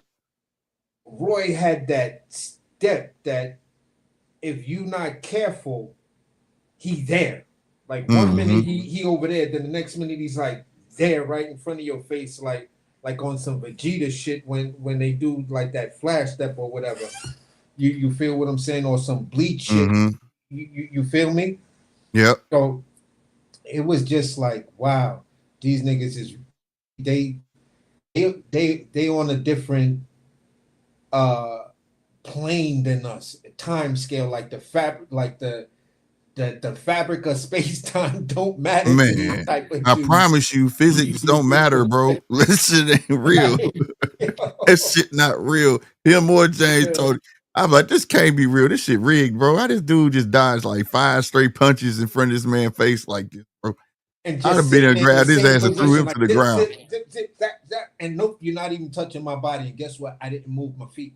For real, you hear me? Like, how do you dodge a body shot without moving your feet? Like, but that it went right. And the thing is, to me, that's when he was showboat, because the nigga was good at that shoulder roll, but then he take a side step on your ass and be like, pow, give it to you. Boy, that shit used to fuck me up. Like, damn, this nigga got some feet. This nigga, everything move and tune, you know what I mean? But like, yeah, James Toney was a freak of nature's goddamn self, man. Like I said, you had Mayweather at a shoulder roll, but it wasn't nowhere near like James Toney. James Toney. It wasn't. James Toney could be face to face, and you couldn't touch him, bro. You couldn't touch him, man. Like if James Toney would have fought Maidana, he would have knocked Maidana the fuck out and never got caught and had a need to do 2 rounds with him. Yeah. Feel what I'm saying? Because he understood every part of the shoulder roll. Yeah. You feel what I'm saying? And that Philly shell. He knew how to do both of them at the same time. But the main ingredient he got that you can't teach, he was fearless, bro. Yeah. You to use that style to be that close, you got to be fearless, bro. Yeah. He never wasn't afraid to take a punch. Nope. You had to be fearless. You could never really hit James Toney cleanly. Mm-hmm. And that's probably why he was never worried. Either the punch is gonna graze off the top of his shoulder, off his shoulder, graze off the tip of his glove. Mm-hmm. Like it, the only other fighter in this day and age that fights like that, but I give this person a slight edge in the cerebral part of it. Mm-hmm. When you really, really look at him. Mm-hmm. I think Nine said it as well. Charles Conwell. Yeah, it beast, bro. Like he sees something that you do, like a little shoulder twitch or whatever, he'll get himself like takes that little half step back or quarter step to the side. You throw your shot, he's already got it blocked and got the counter coming. Mm-hmm. And it's just like, bro, to see somebody that defensively responsible and then turns it right into immediate offense. Bro, the level change, not just the level change, how will power, he got like a power change. It's like he swing, you see it look like, damn, that shit like it's hard. Then he come with some shit that's even harder, like fuck you up. Exactly. And it's like the only other fighter, I'm gonna keep it a beam with you, that I seen have that cerebral kind of ability. You feel what I'm saying? Shakur at 126 or maybe 130, and Terrence Crawford. Well, yeah, Terrence do it. I know Terrence do that shit. He'll fuck with you, make you think you done took his best shot. Then he come with some other shit. You like, what the fuck? Yeah, I don't watch him do that shit. Yeah, and I'm only saying it because that 126-pound Shakur was an amazing thing to watch. Yeah, he was a killer. And offensively. He was killer. 130 he was too. He knew Yeah. when to cut. He knew when to turn that shit up. Exactly. You know what I mean? That like that's the curse that he built for himself. Yeah. You did it at 126, you did it at 130, and people was dying to see it at 135. 135, and I don't know, maybe the power or something didn't carry over. You feel what I'm saying? Right.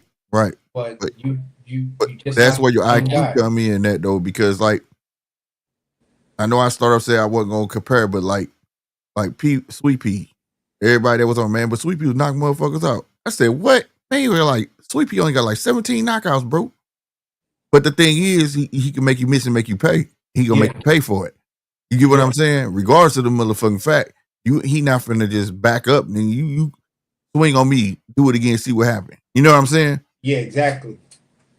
And I think that's the IQ of it. I can't knock everybody out, but I can master my talents. You know what I'm saying? Exactly. You know? And I've always felt like this. And I had to clear this up with this dude who was trying to tell. I was like, listen, I just don't like the fact that boots get hit like that. Well, first of all, you got to understand that this is boxing, and no matter who the fighter is, they gonna get hit. Yeah, but you don't get hit like that, bro. Don't try to diminish my argument by saying some gaslighting shit that every fighter gets hit. Hey, see, of course, every fighter gets hit. The niggas who saying that, they are content with getting participation trophies. That's what it is. Exactly. So I'm just like, look, bro, here's what I'm saying to you. It's called the sweet science, the art of hitting without getting hit. If you're getting hit with shit you should not be getting hit with, then that's a defensive issue to me. It is. It ain't it's not you, a matter it of is. boxing and gotta get hit. It's a defensive issue to me, because I've seen fighters stand in the pocket right there, and the motherfucker can't touch them. Ain't touching, bro. That's what I'm saying, bro. Motherfuckers. That's why I started off today, like with the show. Like, yo, man, I see everybody talking about dominant, he obliterated, and all of this shit. And I saw a different angle, and everybody talking about, but y'all can't this and that. It's boxing. You gonna get hit, bruh. And then y'all saw he got a chin. We wasn't even supposed to know he got a chin. What you mean, bro? They ain't supposed to get there. Yeah. What are you talking about, bro? The way like y'all said it, the way you dude said it, y'all was talking, oh, this shit gonna be like 85, 15, 85, 20. This shit gonna be a complete wash. Okay, so if it's a complete wash, why are you getting hit like that? Yeah, bro. Like that's how I see it. And people take it, like I said, man, if you gonna be a show and be true, it's okay to critique a motherfucker. How's they gonna get better, bro? I see he got the goods. He go on and be a great boxer, no doubt. I think he probably would. But the thing is, though, like y'all can't deny what you see. Yeah, you just can't deny. Call it. All I be one of us do is call it what they see, bro. Don't pick and choose. I could see his resume, but I would have to go through every one of the fighters that Boots fought to find that one guy who I say looked like Derrick James, who cracked the shit out of him and had Boots holding on to the ropes and trying to figure out where this dude is so he can grab him and hold on for dear life. And I was like, that dude was a fucking bum ass dude. But guess what? He was Boots' height and had a reach. Yep. See? And what happened when he got in there? You feel what I'm saying? He got cracked and that nigga was holding on for life. Dude is sitting there telling me, I ain't never seen that. I don't know what you talking about. I don't know. I ain't never. You don't want to see it. I've been watching Boots forever, and I can tell you this right now, as a matter of fact, all fact, Boots ain't never been rocked by nobody. And I was like, oh my God, just Google him doing this. Well, no, you show me. Bro, I'm on your panel. How the fuck am I gonna show you this? Yeah, bro. Just tell the Boots get hit. He gets touched. I need the software so I could do the multi-computer thing and bring shit up and tie this into that and everything like that. Like everybody else tell me who's a content creator. You know what I'm saying? Mm-hmm. Like But y'all dudes got Rom- multiple computers or multiple screens and shit like that. I'm on one little ass. When I talk to you, I'm on my art laptop. right, right. You My feel? thing is the Roman Villa was more of a masterful performance than this shit. But that And, was against a guy that was forwards and backwards and he was slow. You and get what I'm saying? You can see everything coming. like I said earlier in the jump off, Roman Villa, uh, Quran 1 and 2. You feel what I'm saying? And Mm-hmm. David Avenesian was supposed to be his come out fights. Yeah. You He was feel supposed to what? dog walk all that. And if Karan Kukachin is around Boots' height. They both have around the same reach. You don't see the pattern here? mm-hmm. When he got all the advantages, he looked spectacular. You chip away at some of those advantages by just a natural body type and a natural matchmaking, he struggles. Yeah, I think also, like I said, man, the stronger, shorter guy, athletic person, they got a battery in his pocket, that's who's gonna give him a problem too. And that's why I think Brian Norman gonna be an issue. I think Brian Norman's gonna be an issue just for that fact. Ain't no And that's, quitting. Ain't and no that's why quitting. exactly. I don't see no quitting Brian Norman, and I definitely don't see it in his like him and his pops.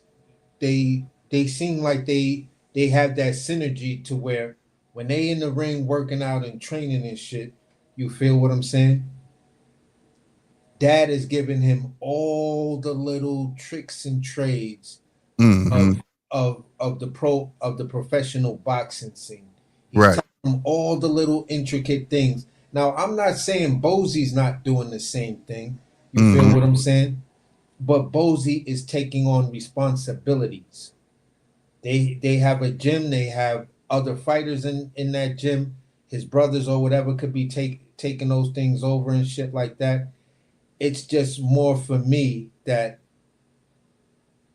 at times I see it seems as though that they're fighting in a bubble. You feel what I'm saying? And Mm-hmm. what I mean by that bubble is um, I'm not seeing the diversity that if you are getting in sparring, I'm not seeing the diversity in what you're taking away from those sparring matches. Yeah, like it start like that's what I said. You seeing the same stuff over and over. Nothing's different coming out of Boots. You know what I mean? It's getting repetitive. Like, where's your adjustment? You know, things like that. Salutes to Anthony Robertson. He says, struggles. I have not seen Boots in his struggle get hit. Okay, yes. What I mean by that is, like, for his, him struggling. Anybody gets in the inside, the first thing you try to do is cuff you. He want to cuff you. If you don't let him cuff you, he'll try to fight it out. But if you let him cuff you, he cuffing you. You saw that with Stanionis. You saw it Okay. with his other fights. His last the two carrying fights, especially. You know, so he struggles in that aspect. We're not talking about like him getting worked and struggling to come back out the hole. You know what I'm saying? Yeah, he's It not just it's just behind in certain, the match, but yeah. It's just certain aspects we see, and it's like, dude, you got, and for especially if I know you got the hand speed.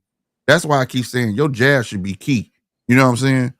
But yeah, he'll abandon it. He will. I don't know if he get tired or he just abandons it, but he abandons the jab. You know what I mean? exactly. And what I mean by struggle is okay,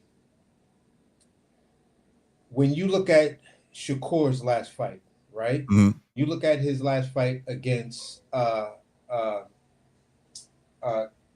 Paddy, right? Mm-hmm. Josh Padley. Let's call him by his name, Josh Padley. Right, right. Right? When you watch that fight, that was a dominant performance. Even Yeah. though that's two days notice, blah blah blah, that's dominant performance. Right. Now, when you go further up, and both of these guys had their fights got fucked up because whatever. You have to ask yourself, why did you fight Josh Padley? And they was talking about levels of competition, but they brought out Martin Bacoli for Joseph Parker. Mm-hmm. In that fight, although Joseph Parker got the knockout, if he didn't get that knockout, you could see where he was going to start to struggle because Bacoli was walking through his punches. Yeah, he started walking. Yeah. You feel what I'm saying? Right. I said that too, and that was part of the problem.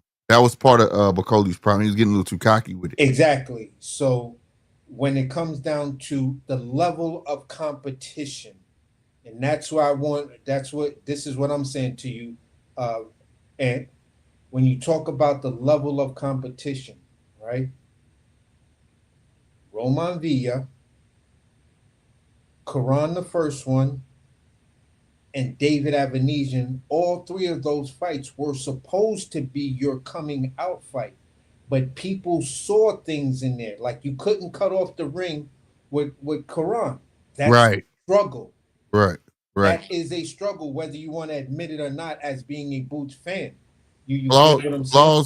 Flaws were kind of exposed. That's all we saying. The things Exactly. you were lacking in areas, and them last 3 fights, the opponents that you were up against, nobody thought those opponents would have gave you trouble. Yeah, and it exposed a lot of flaws that you had going on.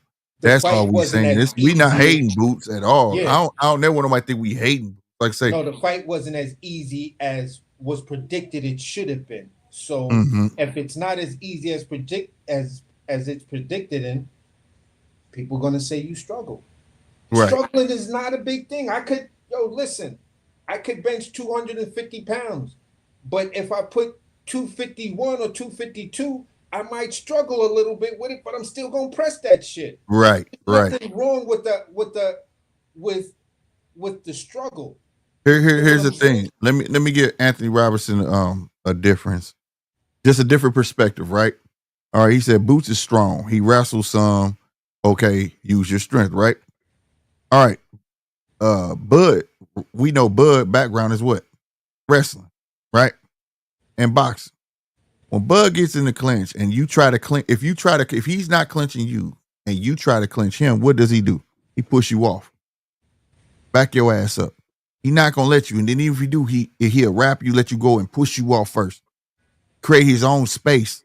He don't hook you from the armpits like this and then stick his chin out and look at the ref for them to break it up. You get what I'm saying? It's a difference. He might be strong, but he not using it. He don't know how to use it. Like that's all part of the game. If y'all don't know when that fight was really over with between Earl and Bud, it was over when Bud pushed his ass all the way back. He took 3 steps back. That fight was over then. He was mentally in Earl head like that. It was a wrap. He was too strong for him. What no he can do to him? He can run up to him. He can push him any kind of way he want to. Push him in the corner. He was just. That's part of the game, you know. But this is a growing fighter though, right? This is not to tear him down or none of that shit. I don't talk. I'm gonna be honest with you. I don't talk about fighters that I feel like is straight guard. I don't even feel like wasting time on that. You know what I'm saying? I just see fighters today is a bit different than the fighters of yesteryear. These fighters are fighting to the level of competition that's within their ranks instead of fighting with the mentality that I'm here to demolish all you motherfuckers. You know what I'm saying? That's why I said that maybe I shouldn't compare them to yesterday. Nobody wanted to be rated second best, right? Nobody back then wanted to say I'm a champion and he's a champion, right? Everybody back then wanted to be the champion, the man, not I'm sharing the spotlight with somebody else. You know what I mean? Exactly, Anthony. That is Mason he talking about. Yeah, and Mason's doing it right. Mason already taking, bro. You don't give a fuck about none of them. You fight with your feet first. Mason don't give a fuck about none of them motherfuckers. You look at Mason last fight, this motherfucker creating space, taking that little half step back. This motherfucker doing some shit, the little shit like the average fan don't look at. You get what I'm saying? Man, bro, Mason gonna be a problem. Mason's definitely somebody they need to say, hey, I'd rather fight him now. You know what I'm saying? Yeah. Because once he feel all the way out, he ain't even in his man strength yet, bro. Once he get it all together, it's a wrap, bro. That's why I've been saying Keyshawn. Keep Mason now. You gonna fight him? You gonna get in there with him right now? You ever think about fighting him? get him in there right now.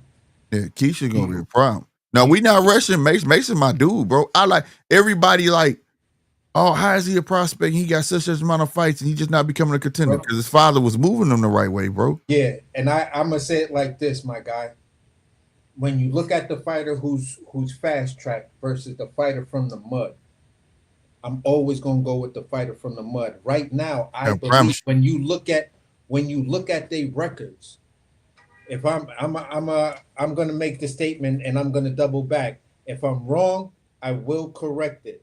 But I believe Abdullah Mason has more fights than Keyshawn Davis. Yeah, you do. When I talk about more fights, I'm to me that's more looks and more experience. And with his attitude, bro, he absorbing. I have a hard time believing Keyshawn beats Abdullah Mason. The thing that's the thing, like you know, the whole point of his dad moving him like that is so he can see different styles. So he'll be able to have that ring IQ when you try something like, oh, okay, I done seen this shit before. You know what I'm saying? Here's the beautiful part about Abdullah Mason, bro, that you do not see with Keyshawn Davis. Mm-hmm. You see Abdullah Mason work on something. The dude who dropped him twice, right? The dude who dropped him twice. You could tell that Abdullah was working on something. He was working on that the most difficult punch in boxing. It's the mid-range uppercut, catching the right timing as a guy is starting to lean forward, but you take the little half step back because you bait him into it. Right. You bait him into the shot with a lazy jab, and he's going to try to come over your lazy jab, being you're the taller fighter. He's going to try to come over that to catch you. The little half step back and the mid-range uppercut is what you throw. That's the same fucking punch that got Sebastian Fundora in trouble to where he got clipped the same way Mason did, but old boy followed it up with the hook and then knocked him out cold. Right. Mason was trying that same thing. That's a high-level punch, bro. That's telling you this kid's got ring IQ and he's in there in real fights working on it. Working on shit. So he gets clipped twice. All right, he gets him out of there the next one. The very next fight he does, guess how he drops that dude? With that punch? With that same exact fucking punch that got him dropped the last time. But the key where he learned it, he just didn't try it again, was in the previous fight before that was his dad told him some key words. He got yelled at him, look at me. Put him on a timer. Yeah. Time his ass. You'll get him. Yeah. And sure enough, he got him out of there. And the beautiful thing about that, he didn't have to tell his son to look at him. He didn't have to tell him, like, pay attention. He really got his son's ear. Yeah. He got his trust. You know what I'm saying? So whatever he say, he gonna go out there and do that shit. And you don't see that too much today. You know what I'm saying? That's the main factor. Got no friends. And I love the fact like this. I wish that Andy Cruz shit was real. That Andy Cruz was trying to make a fight with him, because it's like you go out there and you stop Andy Cruz, you just fucked up a lot of internal energy that Keyshawn had, because Keyshawn run around like, I ain't gotta fight the dude. Nigga, he beat you 4 times. Right. You like asking why I gotta fight him, because he beat you 4 times. And everybody know, and you got clout when he beat you. And here's the fucked up part about it. Yeah, that was fucked up. Last time he beat your bitch ass, and I'm just saying it just to be, because I don't think Keyshawn's a bitch ass. He's one of my young favorite fighters. But I'm gonna say it like this: the last time he beat your ass, you were a pro, and then you went back into the Olympics, and he still beat your ass. Yeah, man. Wasn't that Snoop and Kevin Hart? Like, what did you celebrate for, dude? You lost. Yeah. I'm like, nigga. Man. But that's something he definitely got to clean up. Beat your ass as a pro. Yeah, that's something. You saying you don't want to get that get back? He definitely need to go ahead and get it, though. I ain't gonna stunt. You my guy, but hey, listen. I'm gonna keep the same energy, and I'm gonna ask you what the fuck's up. Those ain't Rolex diamonds. Right. You feel what I'm saying? Right. Those ain't Rolex diamonds. What the fuck happened to that? You feel what I'm saying? Right. You know what I'm saying? But no, he need to get that Andy work. Like Anthony said, he need to go ahead and handle that, get that shit out the motherfucking out the way, bro. Real talk. I always liked him from the time I talked to him. I got an interview with him and his brothers. Like, I always liked the way he talked and everything because I was like, this kid gonna be able to sell himself. And I was right. He knew I talk in front of fucking camera. Yeah. You know, and I really don't think like the way he talk in front of the camera, I don't think he like that. You know what I'm saying? He just know how to talk in front of the camera. I think that, you know, once he add a little more, it's not the hands for me, it's his feet. Once he gets if Keyshawn add a little more lateral movement, especially when he know he got somebody trapped, he gonna be a problem too, though. You know what I'm saying? I just don't know how long he stays in 135 though. I don't. He's a big kid, bro. He's a big kid. I don't know how long Abdullah gonna stay where he at. He's a big kid too, though. I'm scared for Abdullah. I'm like, bro, get it now, man. Whatever you gonna do it now, cause yeah, he's a big kid. You're an afternoon nap away from being like that. I can't make that wait no more. Swear to God, bro, that kid is big. He came out this time. I'm like, damn, what they feeding you, nigga? Like, yeah, bro. Motherfucker, John Henry Strong. Like, what? And here's the thing. This is what I keep looking at, and this is no Diddy or nothing like that. Yeah. But when you look at Mason's thighs, when he's sitting down on some of them punches, this kid got thighs like he run track. Right. He just fit, bro. You ever watch that little story they did on him, how they be going running through the hood and all that shit, up the hills and all that shit every morning, bro? Like, ain't no day off. Yo, that nigga legs look like it, bro. Like he got, and I'm just saying it just to say it because when I used to look at Marvin Hagler legs, he got the same type of legs.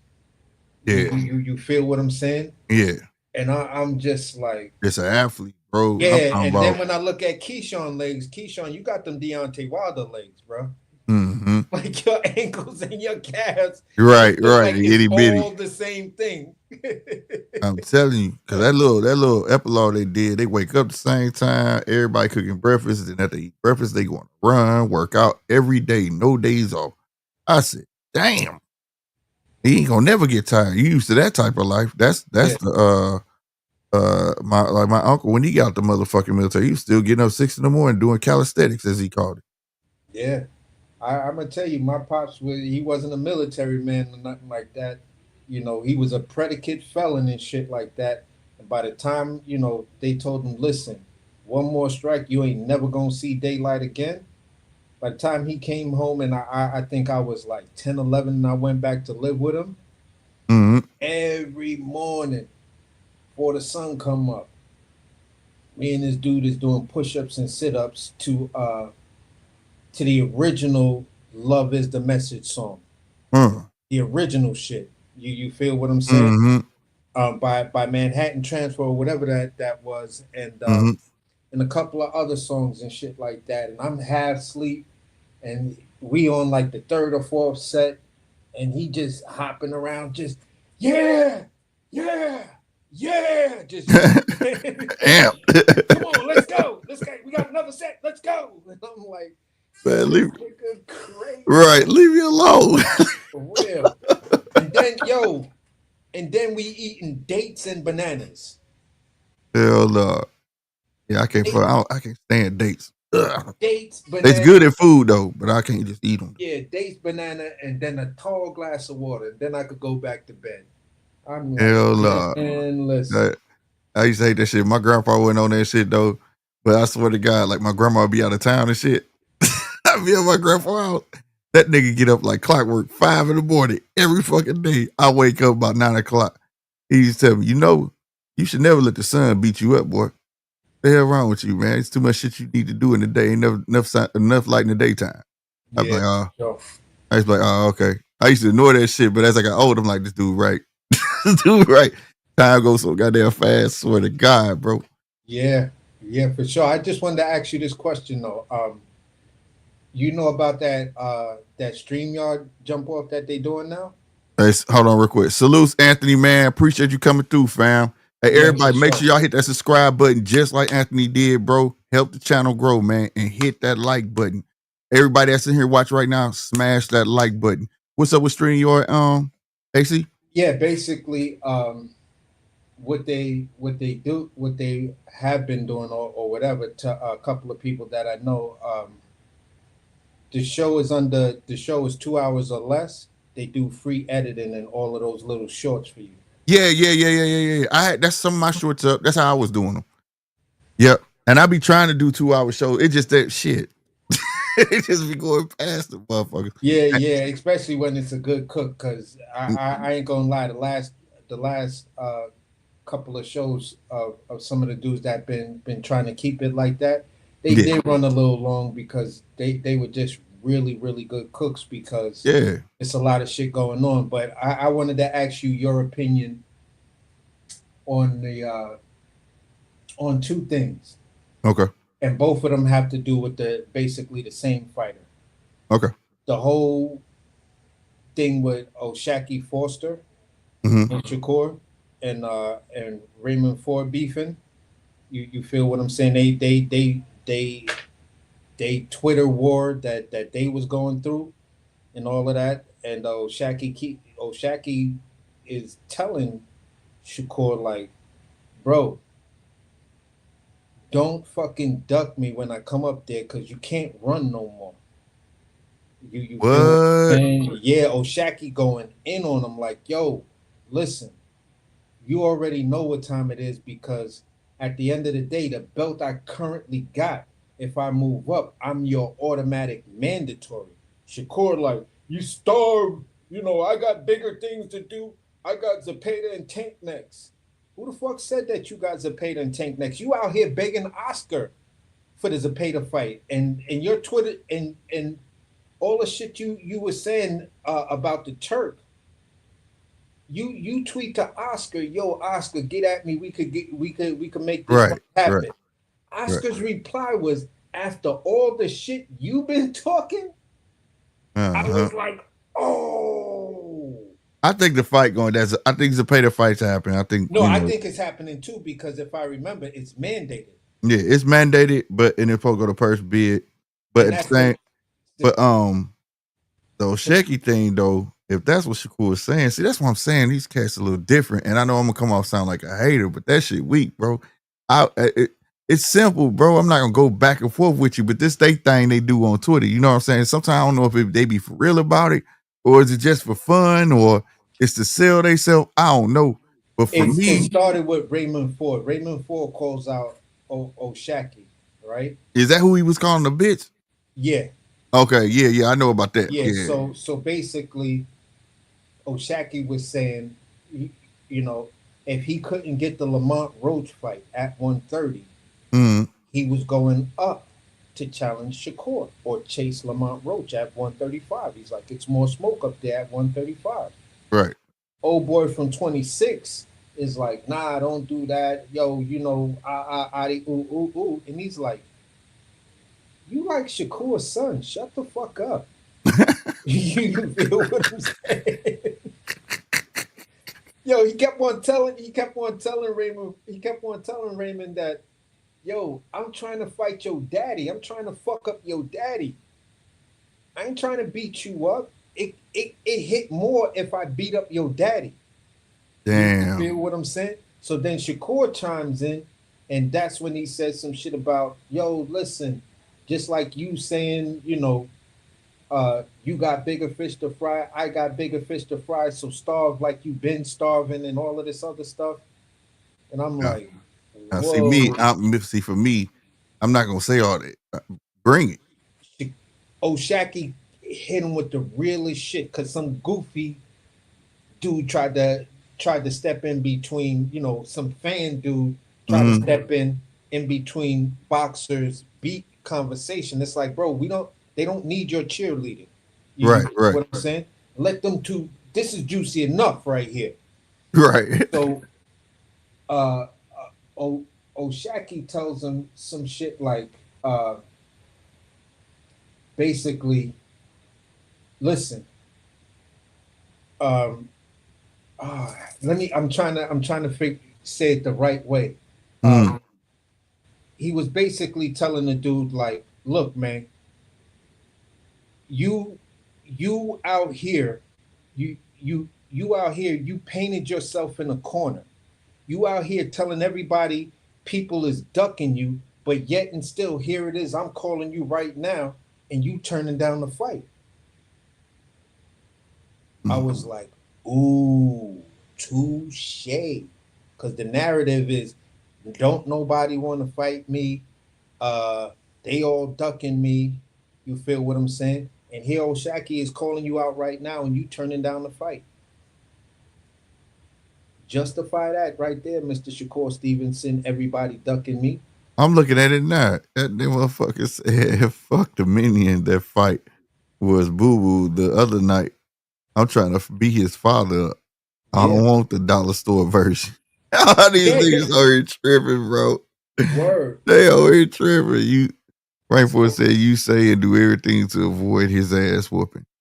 LOL, I be ducking you to fight your daddy. I'll take that. Fuck you, Goofy. I want your coordinate. Hell nah. I'ma see what y'all on. I'm trying to chop the head off. So these niggas, see, I don't be on this motherfucker like that. Damn. I don't follow no professional, no boxer or even MMA fighter. I just seen the video, and it wasn't it was I think the video I saw came from TBV or some shit like that, and they were just playing the tweets one after the other. I was like, Right. oh my god. You feel what I'm saying? That's nuts. These niggas going at it, bro. They talking about And then niggas he sensitive. called the nigga the towel boys all over again, bro. When homeboy from what's the name asked him, he was like, yo, Shakur, and this is a video part. He was asking him, he was like, yo, what's up with the towel? What's up with the towel boy comment? Can you tell us who you was talking about? Can you, that's my only one question. This nigga said, fuck them niggas. Damn. He said, fuck that. I'm going to lose. I'd rather at least lose for more money. What a fuck it. What a fuck nigga. What? These niggas is crazy. These niggas talking about losing for more money and shit. Y'all talking out of pocket. Yeah, I was just like read that shit like woo. Yeah, he said, yeah, I see you trying to cash out and run from it. Yeah, they've been going there for a minute on this motherfucker. Yeah. God That's a damn. nice little feed right there. But you ain't lying though. Shit. Hey, Shakur, fuck that. If you want, like we say, you feeling froggy, then leap. Come on up. Come on up. You know what I'm saying? It is what it is, bro. Be the little engine that could. Come on. Bring it. That's all I would have said. Man, I'm not finna go back and forth with you, bro. You know you in a whole nother weight division. Announce that you finna go to 135. If I was Shakur in that position, I would have been like, wait. You still at 130? Nigga, holla at me when you up here, man. Don't. No, that nigga at 126. Yeah. Hey, you wanna come on, hop up? Let's go. It's simple as that. They going back and forth on here, man. Man, look. I like to see it, but I'd rather see the Raymond Ford and Oshaki be fair though. Uh-huh. I'd rather go out there and fight Raymond Ford. That'd be a huge fight for Raymond Ford, bro. Especially Oshaki, the one calling himself up, bringing himself up. Oshaki has the WBC belt at 130 pounds. Yep. Oh, for real? Yes, sir. I thought he was 126. He 130. That's why he was saying he wanted the Lamont Roach fight first, but Lamont Roach took the Tank fight. Got you. He wanted. Damn. He was talking. Yo, I want Lamont Roach. You feel what I'm saying? He was like, look, if I can't get Lamont Roach, then give me Navarrete. You feel what I'm saying? So I think he gonna fight Navarrete and then move up. Right, that's Nick Ball and them that's down there. You right. I'm thinking of Nick Ball and all them. That's them at 126. Yeah, Stephen Fulton. You feel Stephen Fulton trying to talk like he want to move up. to fight O'Shaki.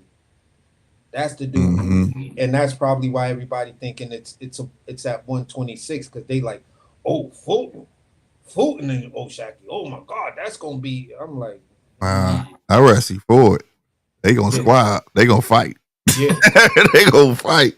Yeah, that's a fight to see O'Shaki Foster and Raven Ford. Shit, you right. God damn, that nigga is at 130, number 3 on the list. Yep. So at the end of the day, man, it's listen. If he talk about going up, he's like, I got that WBC belt, and in his latest interview, he said, listen, right now I'm going after the WBO. You feel what I'm saying? So with the WBO, he's either looking to challenge Keyshawn, or with the WBC, he going after Shakur. He said, however it go, whichever one of them champions want to mix it up, when I get up there, I'll be ready. So he already let Keyshawn and Shakur know when I get up to 135, which is gonna be a minute once I get this belt from Navarrete, I'm coming to see you niggas, either one of y'all, and I'm gonna be the Mando for both of you niggas. Shit, if they play keep away with the Navarrete fight, just go on up there. Fuck it. Yeah. Go on up there, man. That motherfucker WC shit. Go on and talk to Mauricio. He might grant you special permission to go up. Take that fight. You lose, you come back down. Especially if Shakur dropped the ball and he's like, yo, I'm out here trying to make the big fights and the fan. Yo, this was the crazy shit in that tweet thing. You're going to see Shakur drop a tweet talking about the fans would murder me for that fight. He's talking about fighting O'Shaki. He's like, the fans at this moment, the fans would murder me for that. I got to give the fans the fight that they want to see. And he's saying right now that's Zepeda or Tank. Yeah. If he get that Zepeda fight out the way and he dominate or have a great fight, then yeah. But see, I think that, and then the people respect the O'Shaki Foster fight because he's not bringing O'Shaki. If O'Shaki chooses to come up on his own, that's on him. You know what I'm saying? Yeah. Versus how we watch Tank call motherfuckers up. You get what I mean? It's a difference. You know what I mean? But I still think, like, fuck that, O'Shaki. Go ahead and get Raymond Ford. If you feel like that, beat Raymond Ford and then fight Shakur. That'd be crazy, bro. Take both of them out. I ain't gonna lie. Do I see it happening? Do I see it happening? I don't know. if he does all of that, he might as well stay down there and just get that last vacant strap. You feel what I'm saying? Yeah. Get that vacant strap, become undisputed, and then move up. Right. You feel what I'm saying? Because if he takes out Navarrete and then challenges see, that's the crazy part, because where the fuck is this dude at? Who? I'm looking for what's his name? Raymond Ford. Yeah, Raymond Ford? Hey, he's hold on. I think Raymond Ford is still at 26 because I ain't seeing him nowhere at one. Yeah. I think he is at 26. I can tell you. I believe you.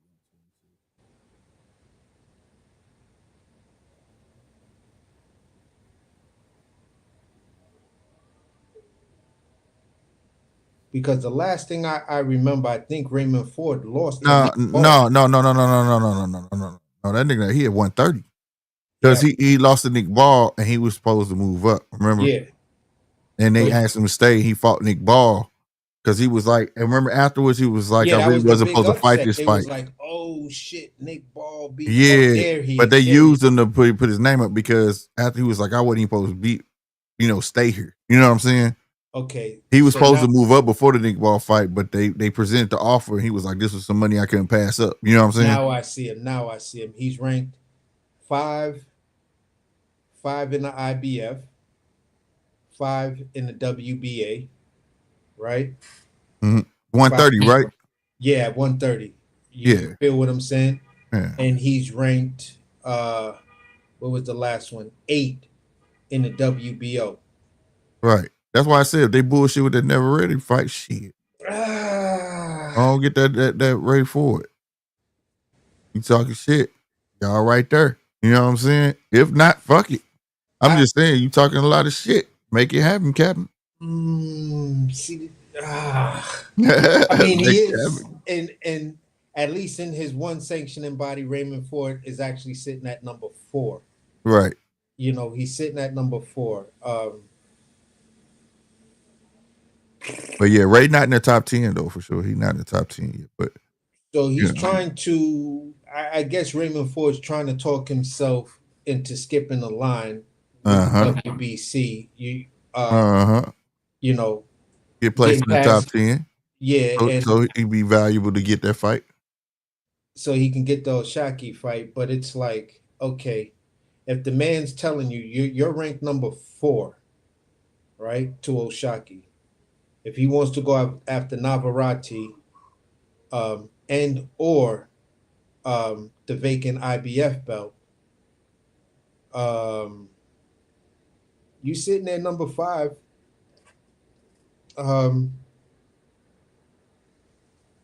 Maybe y'all could figure out a way, and I've seen weird shit like that happen before, to where G Wall said he think Nunez is fighting for the vacant belt. yeah, that's what I've 28. been. Yeah, I thought I was hearing something like that. That's why I was like, I don't know how they swing it, but Salute yeah, G Walls. Yeah. They all to mix that shit up. Ray better keep talking. Talk his ass into a fight. We didn't seem to happen more than once. yeah. Talk I mean, enough, you that's how might get Rolly what you got wish his. for. Yeah, that's how Right. Rolly got his opportunity. He talked his Yep. way that shit. Talk your way up. You might just get what you asking for. You know what I'm saying? It's just like, ooh, I don't know. But I agree with what Shakur said though. Like I can't just fight you right now, nigga. Hell no. That's a bad optics, bro. Like nah, because that's how people gonna say. See, he ain't fighting because the Zapata fans already looking for something to have on Shakur. You know what I'm saying? And for him to do that, their first thing gonna say he ducked. You know what I'm saying? Yeah, He now ducked that Zapata. fight is kind of mandated. Yeah. This is going to be interesting for Shakur because Zapata does throw punches and bunches, and here's the thing where I think a lot of people are going to sleep on. He's got the look already. Mm-hmm. You feel what I'm saying? He's generally got 24 rounds in with a defensive specialist. Mm-hmm. Probably in the lighter weight classes, the second Wait, best. who you talking about? Tevin Farmer. Oh hell yeah! It probably the second, in those weight divisions, those lighter weight divisions, probably the second best defensive specialist. Right, I'm saying right, defensive specialist. right. You Right. feel what I'm saying?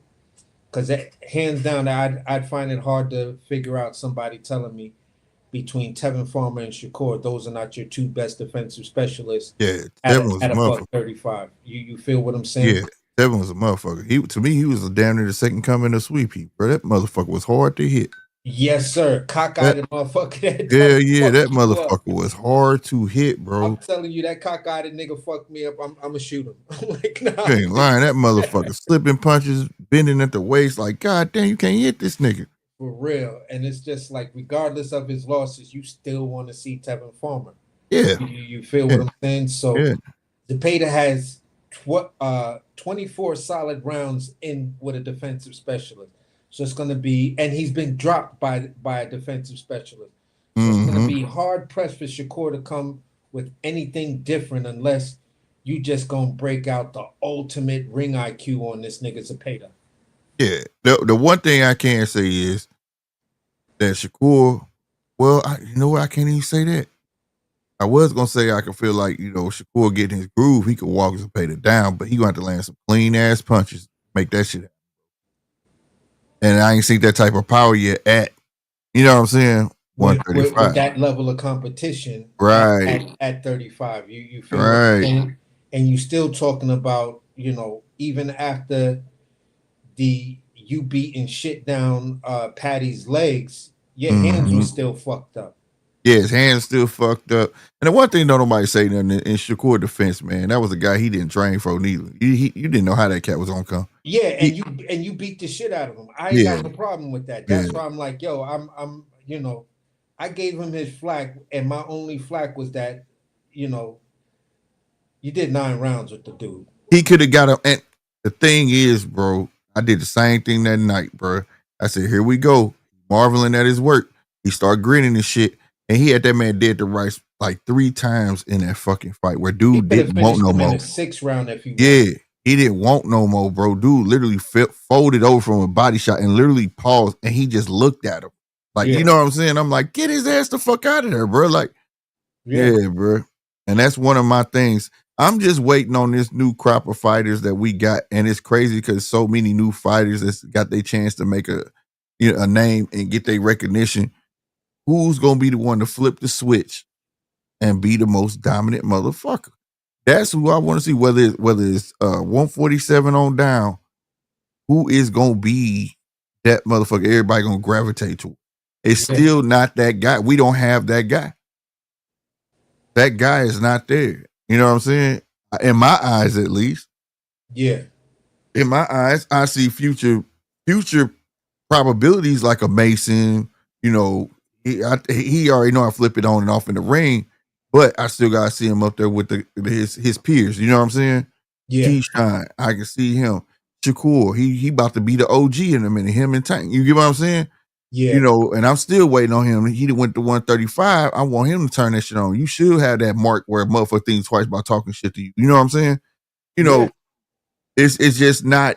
And then you got your good boxers like a Navarrete that's holding on to a belt where I feel like, man, they put him in the ring with should be with an Osheki Foster. He should get that belt or a key whoever. You get what I'm saying? Yeah. But he's such a good boxer and see so many styles he could weather the storm. You feel what I'm saying? Definitely. And pull that fight out. So I don't see that dominant presence yet in any of these young fighters just yet. Like I like Shoo last fight showed me he can't take it to another level. When you think you got this motherfucker trapped, shit, he coming off them fucking ropes. You know what I'm saying? Impressed the shit out of me his last outing. Yeah, bro. So like, woo. I see the potential. But this is the result of the line being backed up. Bunch of motherfuckers holding on to belts that didn't want to fight each other for a long time. Yeah. And shit like that. Or holding on to belts and then they go up and finally releasing them. So now we got a shitload of fighters that we trying to see who's the cream of the crop. You know what I'm saying? Yeah, like I'm still gonna big up Rohan Polanco. Mm-hmm. I think he's gonna be a problem. I think he's gonna be hellified, you know, and this the beautiful avoided. I agree with you. This is the beautiful time. I agree with you in the sense of because you're looking at a fighter that's not in the top 10.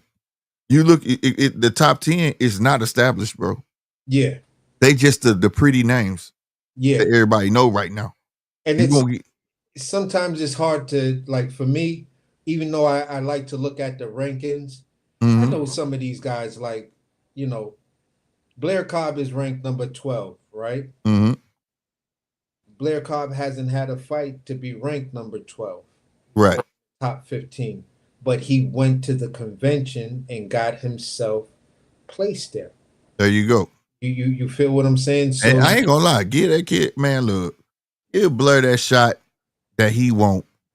And because it's fair that he has been overlooked. You know what I'm saying? Yeah. He's always been willing to take them hard fights. Give him that fucking fight, and then it don't pan out, don't fucking pan out. I like Blair Cobbs, man. Have you ever looked at Blair Cobbs' story, nigga? Yeah, I talked to Blair Cobbs at least 5 times already. That nigga got a hellified story. They could make a movie over that nigga, bro. A that kid nigga from Philly who's the son of a cartel nigga. Nigga. I was like, Philly. Then they go on a run and hide out in Mexico, and he gets into boxing and fucking niggas up in boxing. Then tries to go back to Philly, and people act like they don't want to embrace him no more. Right, and you skipped over a lot of shit. That nigga daddy stole a plane, and man, that shit was wild, bro. Like, I was like, what the fuck? This man survived. But I'm like, boy, that's some. If anybody probably had PTSD, nigga, yeah, it should be him. Yeah, I promise to God, bro. My dude got a hellified fighting story, bro. That's why I fucks with Blair and fighting story. Now I see why he goes so hard. Like, just let that man get his fight. I think give him a shot to prove himself. I hope something do come from that. You know what I'm saying? Where they slipping me in somewhere. He get his shot to prove to the world. At least prove that he a good fighter, bro. You know what I'm saying? I've been calling. Here's what I've been saying. For Brian Norman Jr., Barrios shits on you, right? Mm-hmm. And not give you that fight, right? Mm-hmm. He shits on you and he tries to get the bag from either Devin Haney or get the bag from Jaron Ennis, which is right now it's really looking like Mario Barrios' play is to fight Devin Haney. Mm. He gonna sit on that belt until And see, that shit weak. after Devin Haney fights Ryan Garcia. Mm-hmm. And that fuck around, see the debut of him actually fighting at 147. You feel what I'm saying? So that's what it's looking like Barrios is trying to do. Get that bag from Devin Haney. Cash out. Yeah, he not looking for the Ennis fight. You feel what I'm saying?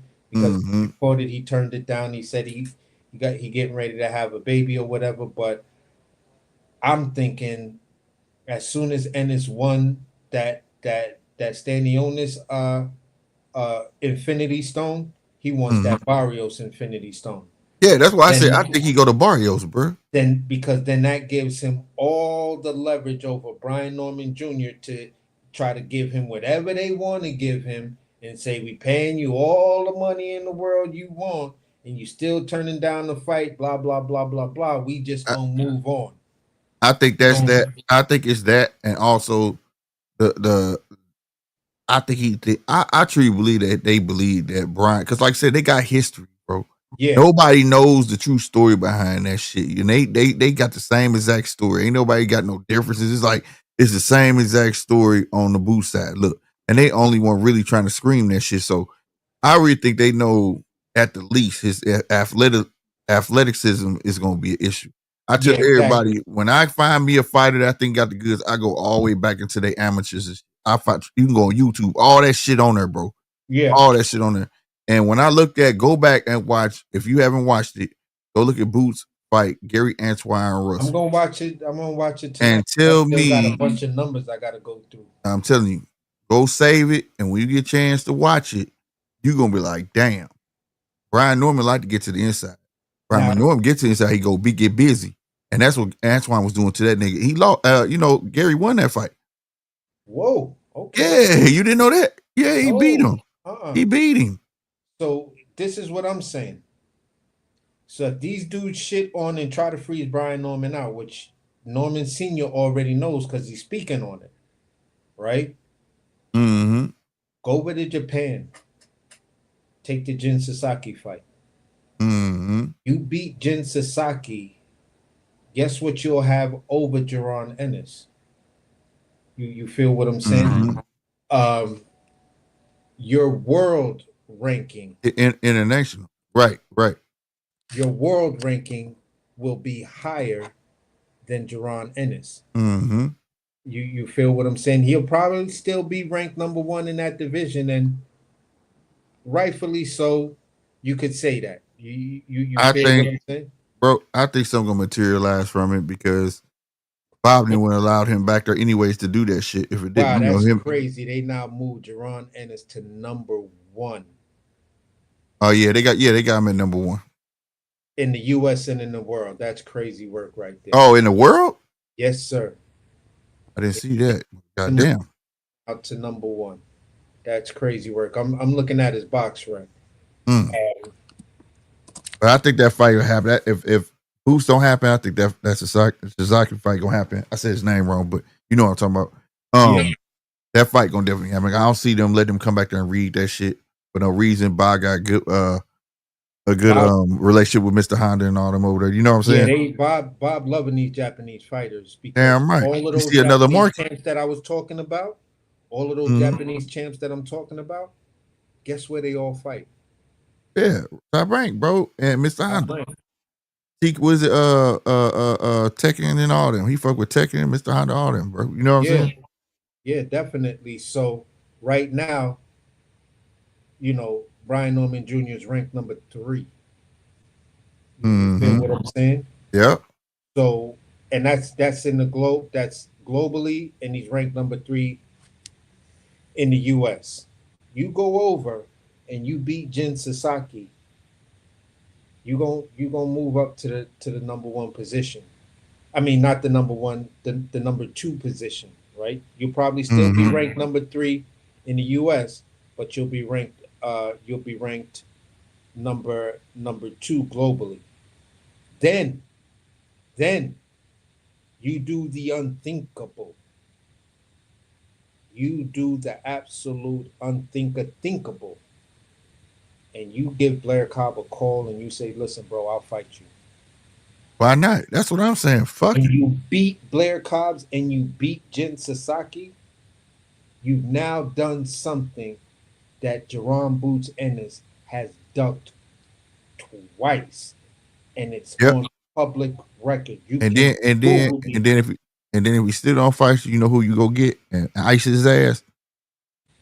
That motherfucker Karen. Go knock his Oh, ass out way faster than yes. Boots.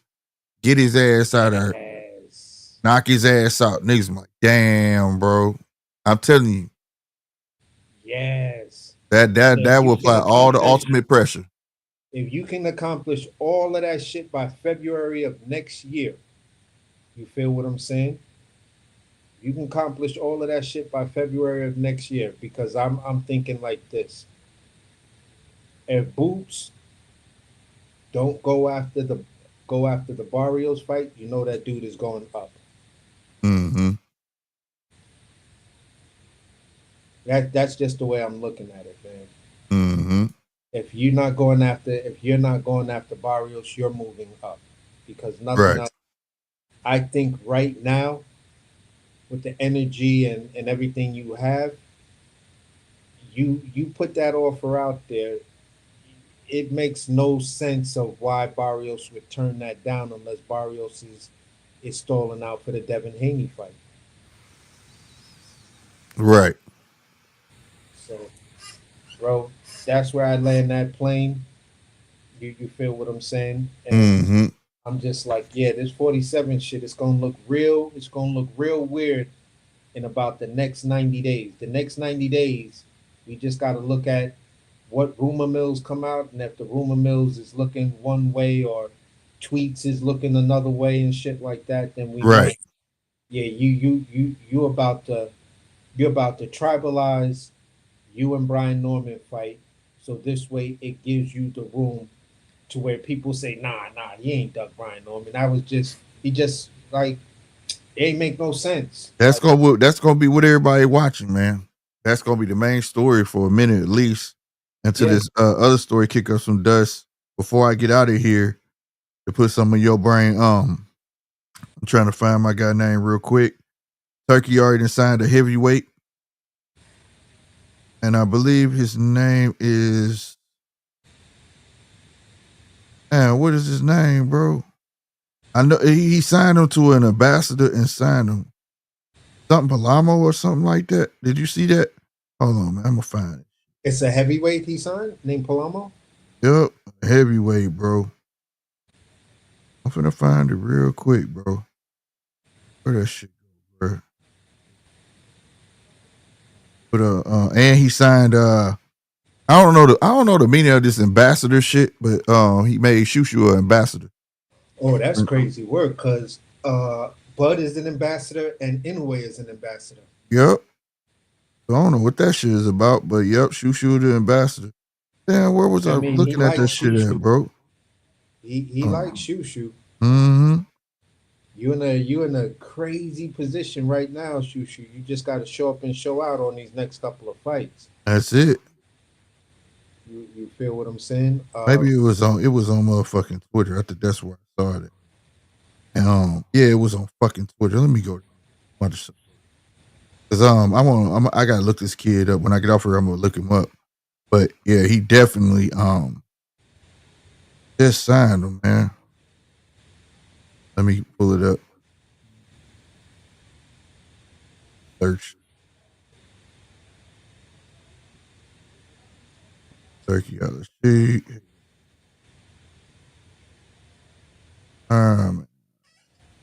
All right, here we go. Shoo. Here it is. Heavyweight prospect Danier Perro. Yeah, I'm just looking at his name. I was gonna ask you. He's ranked number 11th right now in the WBA. Yep, it said the ring is excited to welcome heavyweight prospect Daniel Perro as our brand ambassador. Big things ahead for big talent. That's crazy because I'd have probably thought he might go for uh, if he was going to do that. I really thought he was either going to get on the Moses and Tume bandwagon or uh, Mm-hmm. or Fabio Wardley bandwagon. Mm-hmm. You feel what I'm I think, saying? but see, he can't sign them. They got a contract. I don't think this dude's signing nobody because, like, you got to read between the words. I'm reading between them both of the headlines. When it comes to Shoo, it say, "I'm proud to welcome Bruce Carrington as our brand ambassador. He represents everything we admire about the sport: talent, focus, and class." And then when you read the one about Daniel, it says, "A pleasure to welcome Daniel Perro to the ring." As a brand ambassador, as a promising force in the heavyweight division. We are proud to stand behind his journey. And then what the one I just read? Hold on, where it go? Okay, yeah, it says a pleasure, welcome, blah blah blah. We are proud to stand behind him. You see what I'm saying? A promising force in heavyweight division. We're proud to stand behind his journey. That's crazy. So that means they're gonna have a hand on his career. Yeah, that's crazy work, bro. Good luck to you, man. Mm-hmm. That's a big step, man. Good luck to you. I gotta check you out, see what you look like. Maybe Yeah, some shit on YouTube that I'll find from you.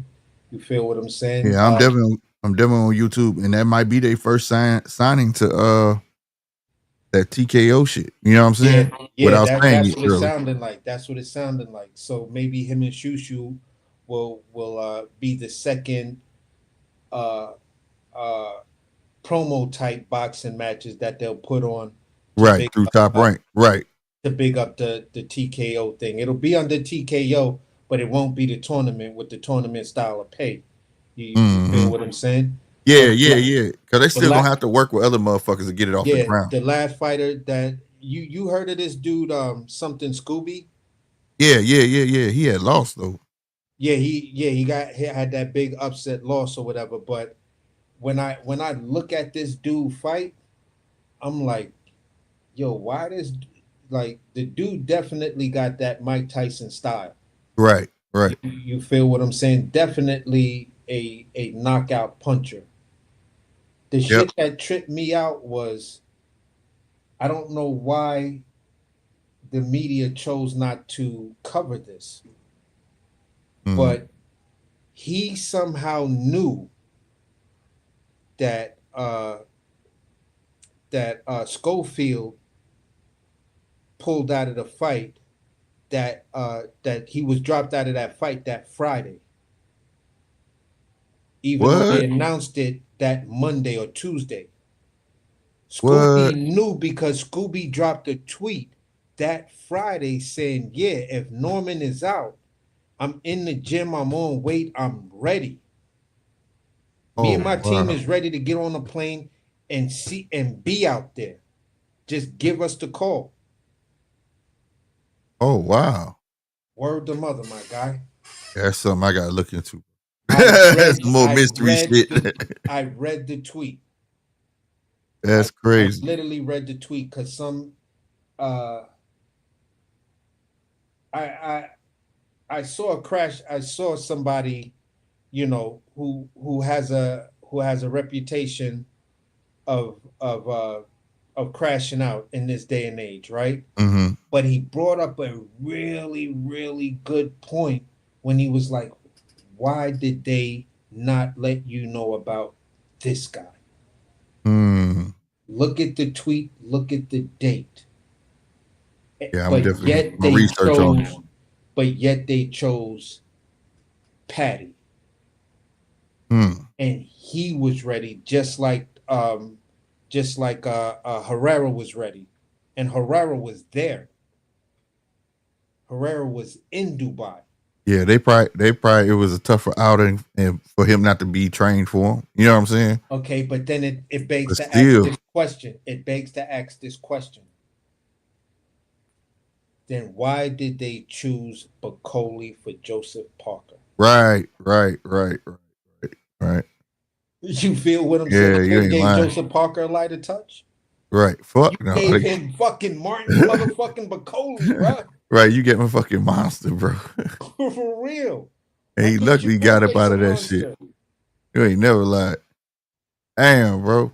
Oh, that shit. I'm sitting there looking at him and I'm like, you know, there's an old saying, a broken clock is wrong Twice a twice day. every day.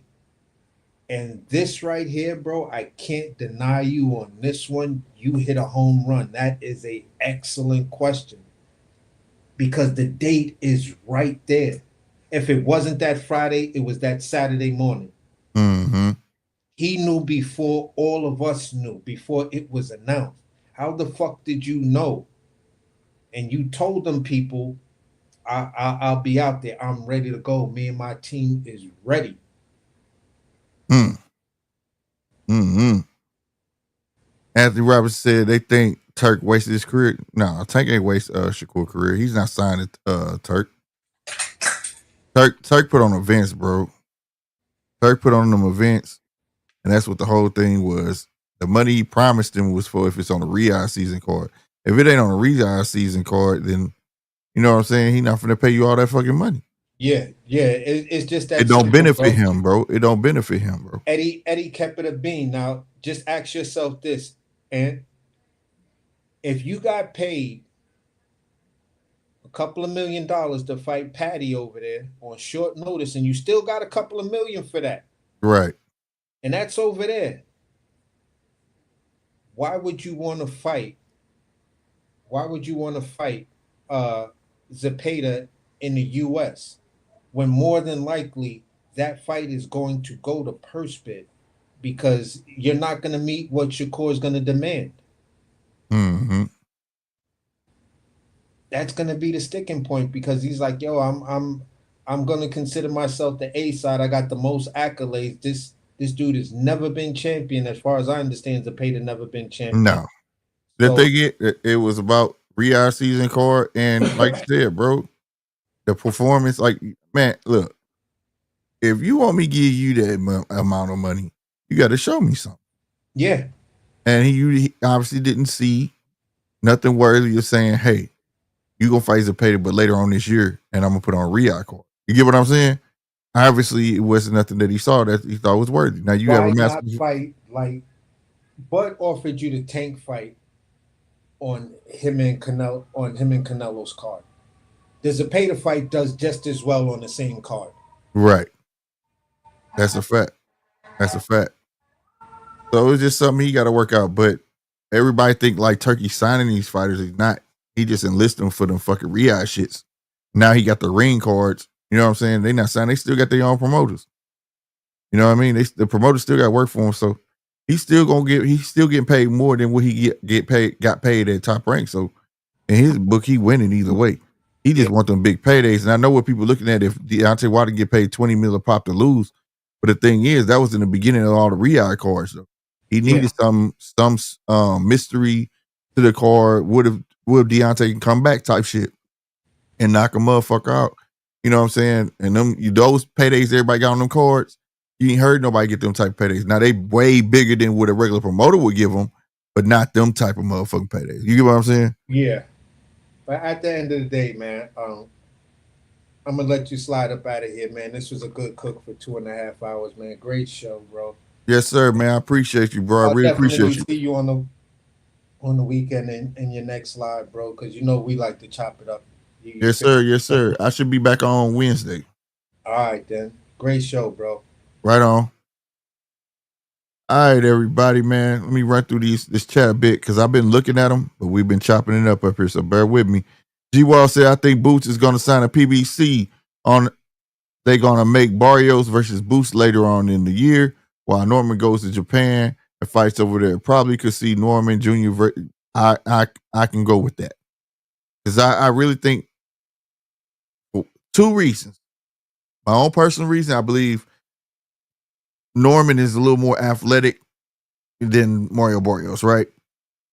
And going through the history with Boots, the athletic fighters like carrying, jumping around and getting up under him, that seems to be what frustrates him. Something similar to Canelo don't like boxers type thing. You know what I mean? All right. The second reason, which is probably be the first reason, probably is the number one reason from a promoter aspect. Build it up. That fight already has traction. That fight already has a name. Build it up. Just don't let it build up too long. You know what I'm saying? I'm with you. Early next year, you know what I'm saying? It's perfectly fine. You know what I'm saying? Especially if you feed like Norman go beat the Japan guy, come back, get Karen, and knock him out. Then everybody gonna be like, oh, you gotta see Norman, bro. He just knocked out a dude you fought twice and you couldn't even do that. You know what I'm saying? Build it up, bro. That's what I would do. You know what I'm saying? So I agree with you there, G Walls. 100%. Anthony Rump said Top Rank got a lot of those champions. Yeah, they do. It's always been like that, be spread out. For the longest, PBC on 147. You know what I'm saying? 140 was Top Rank and on down. You know what I mean?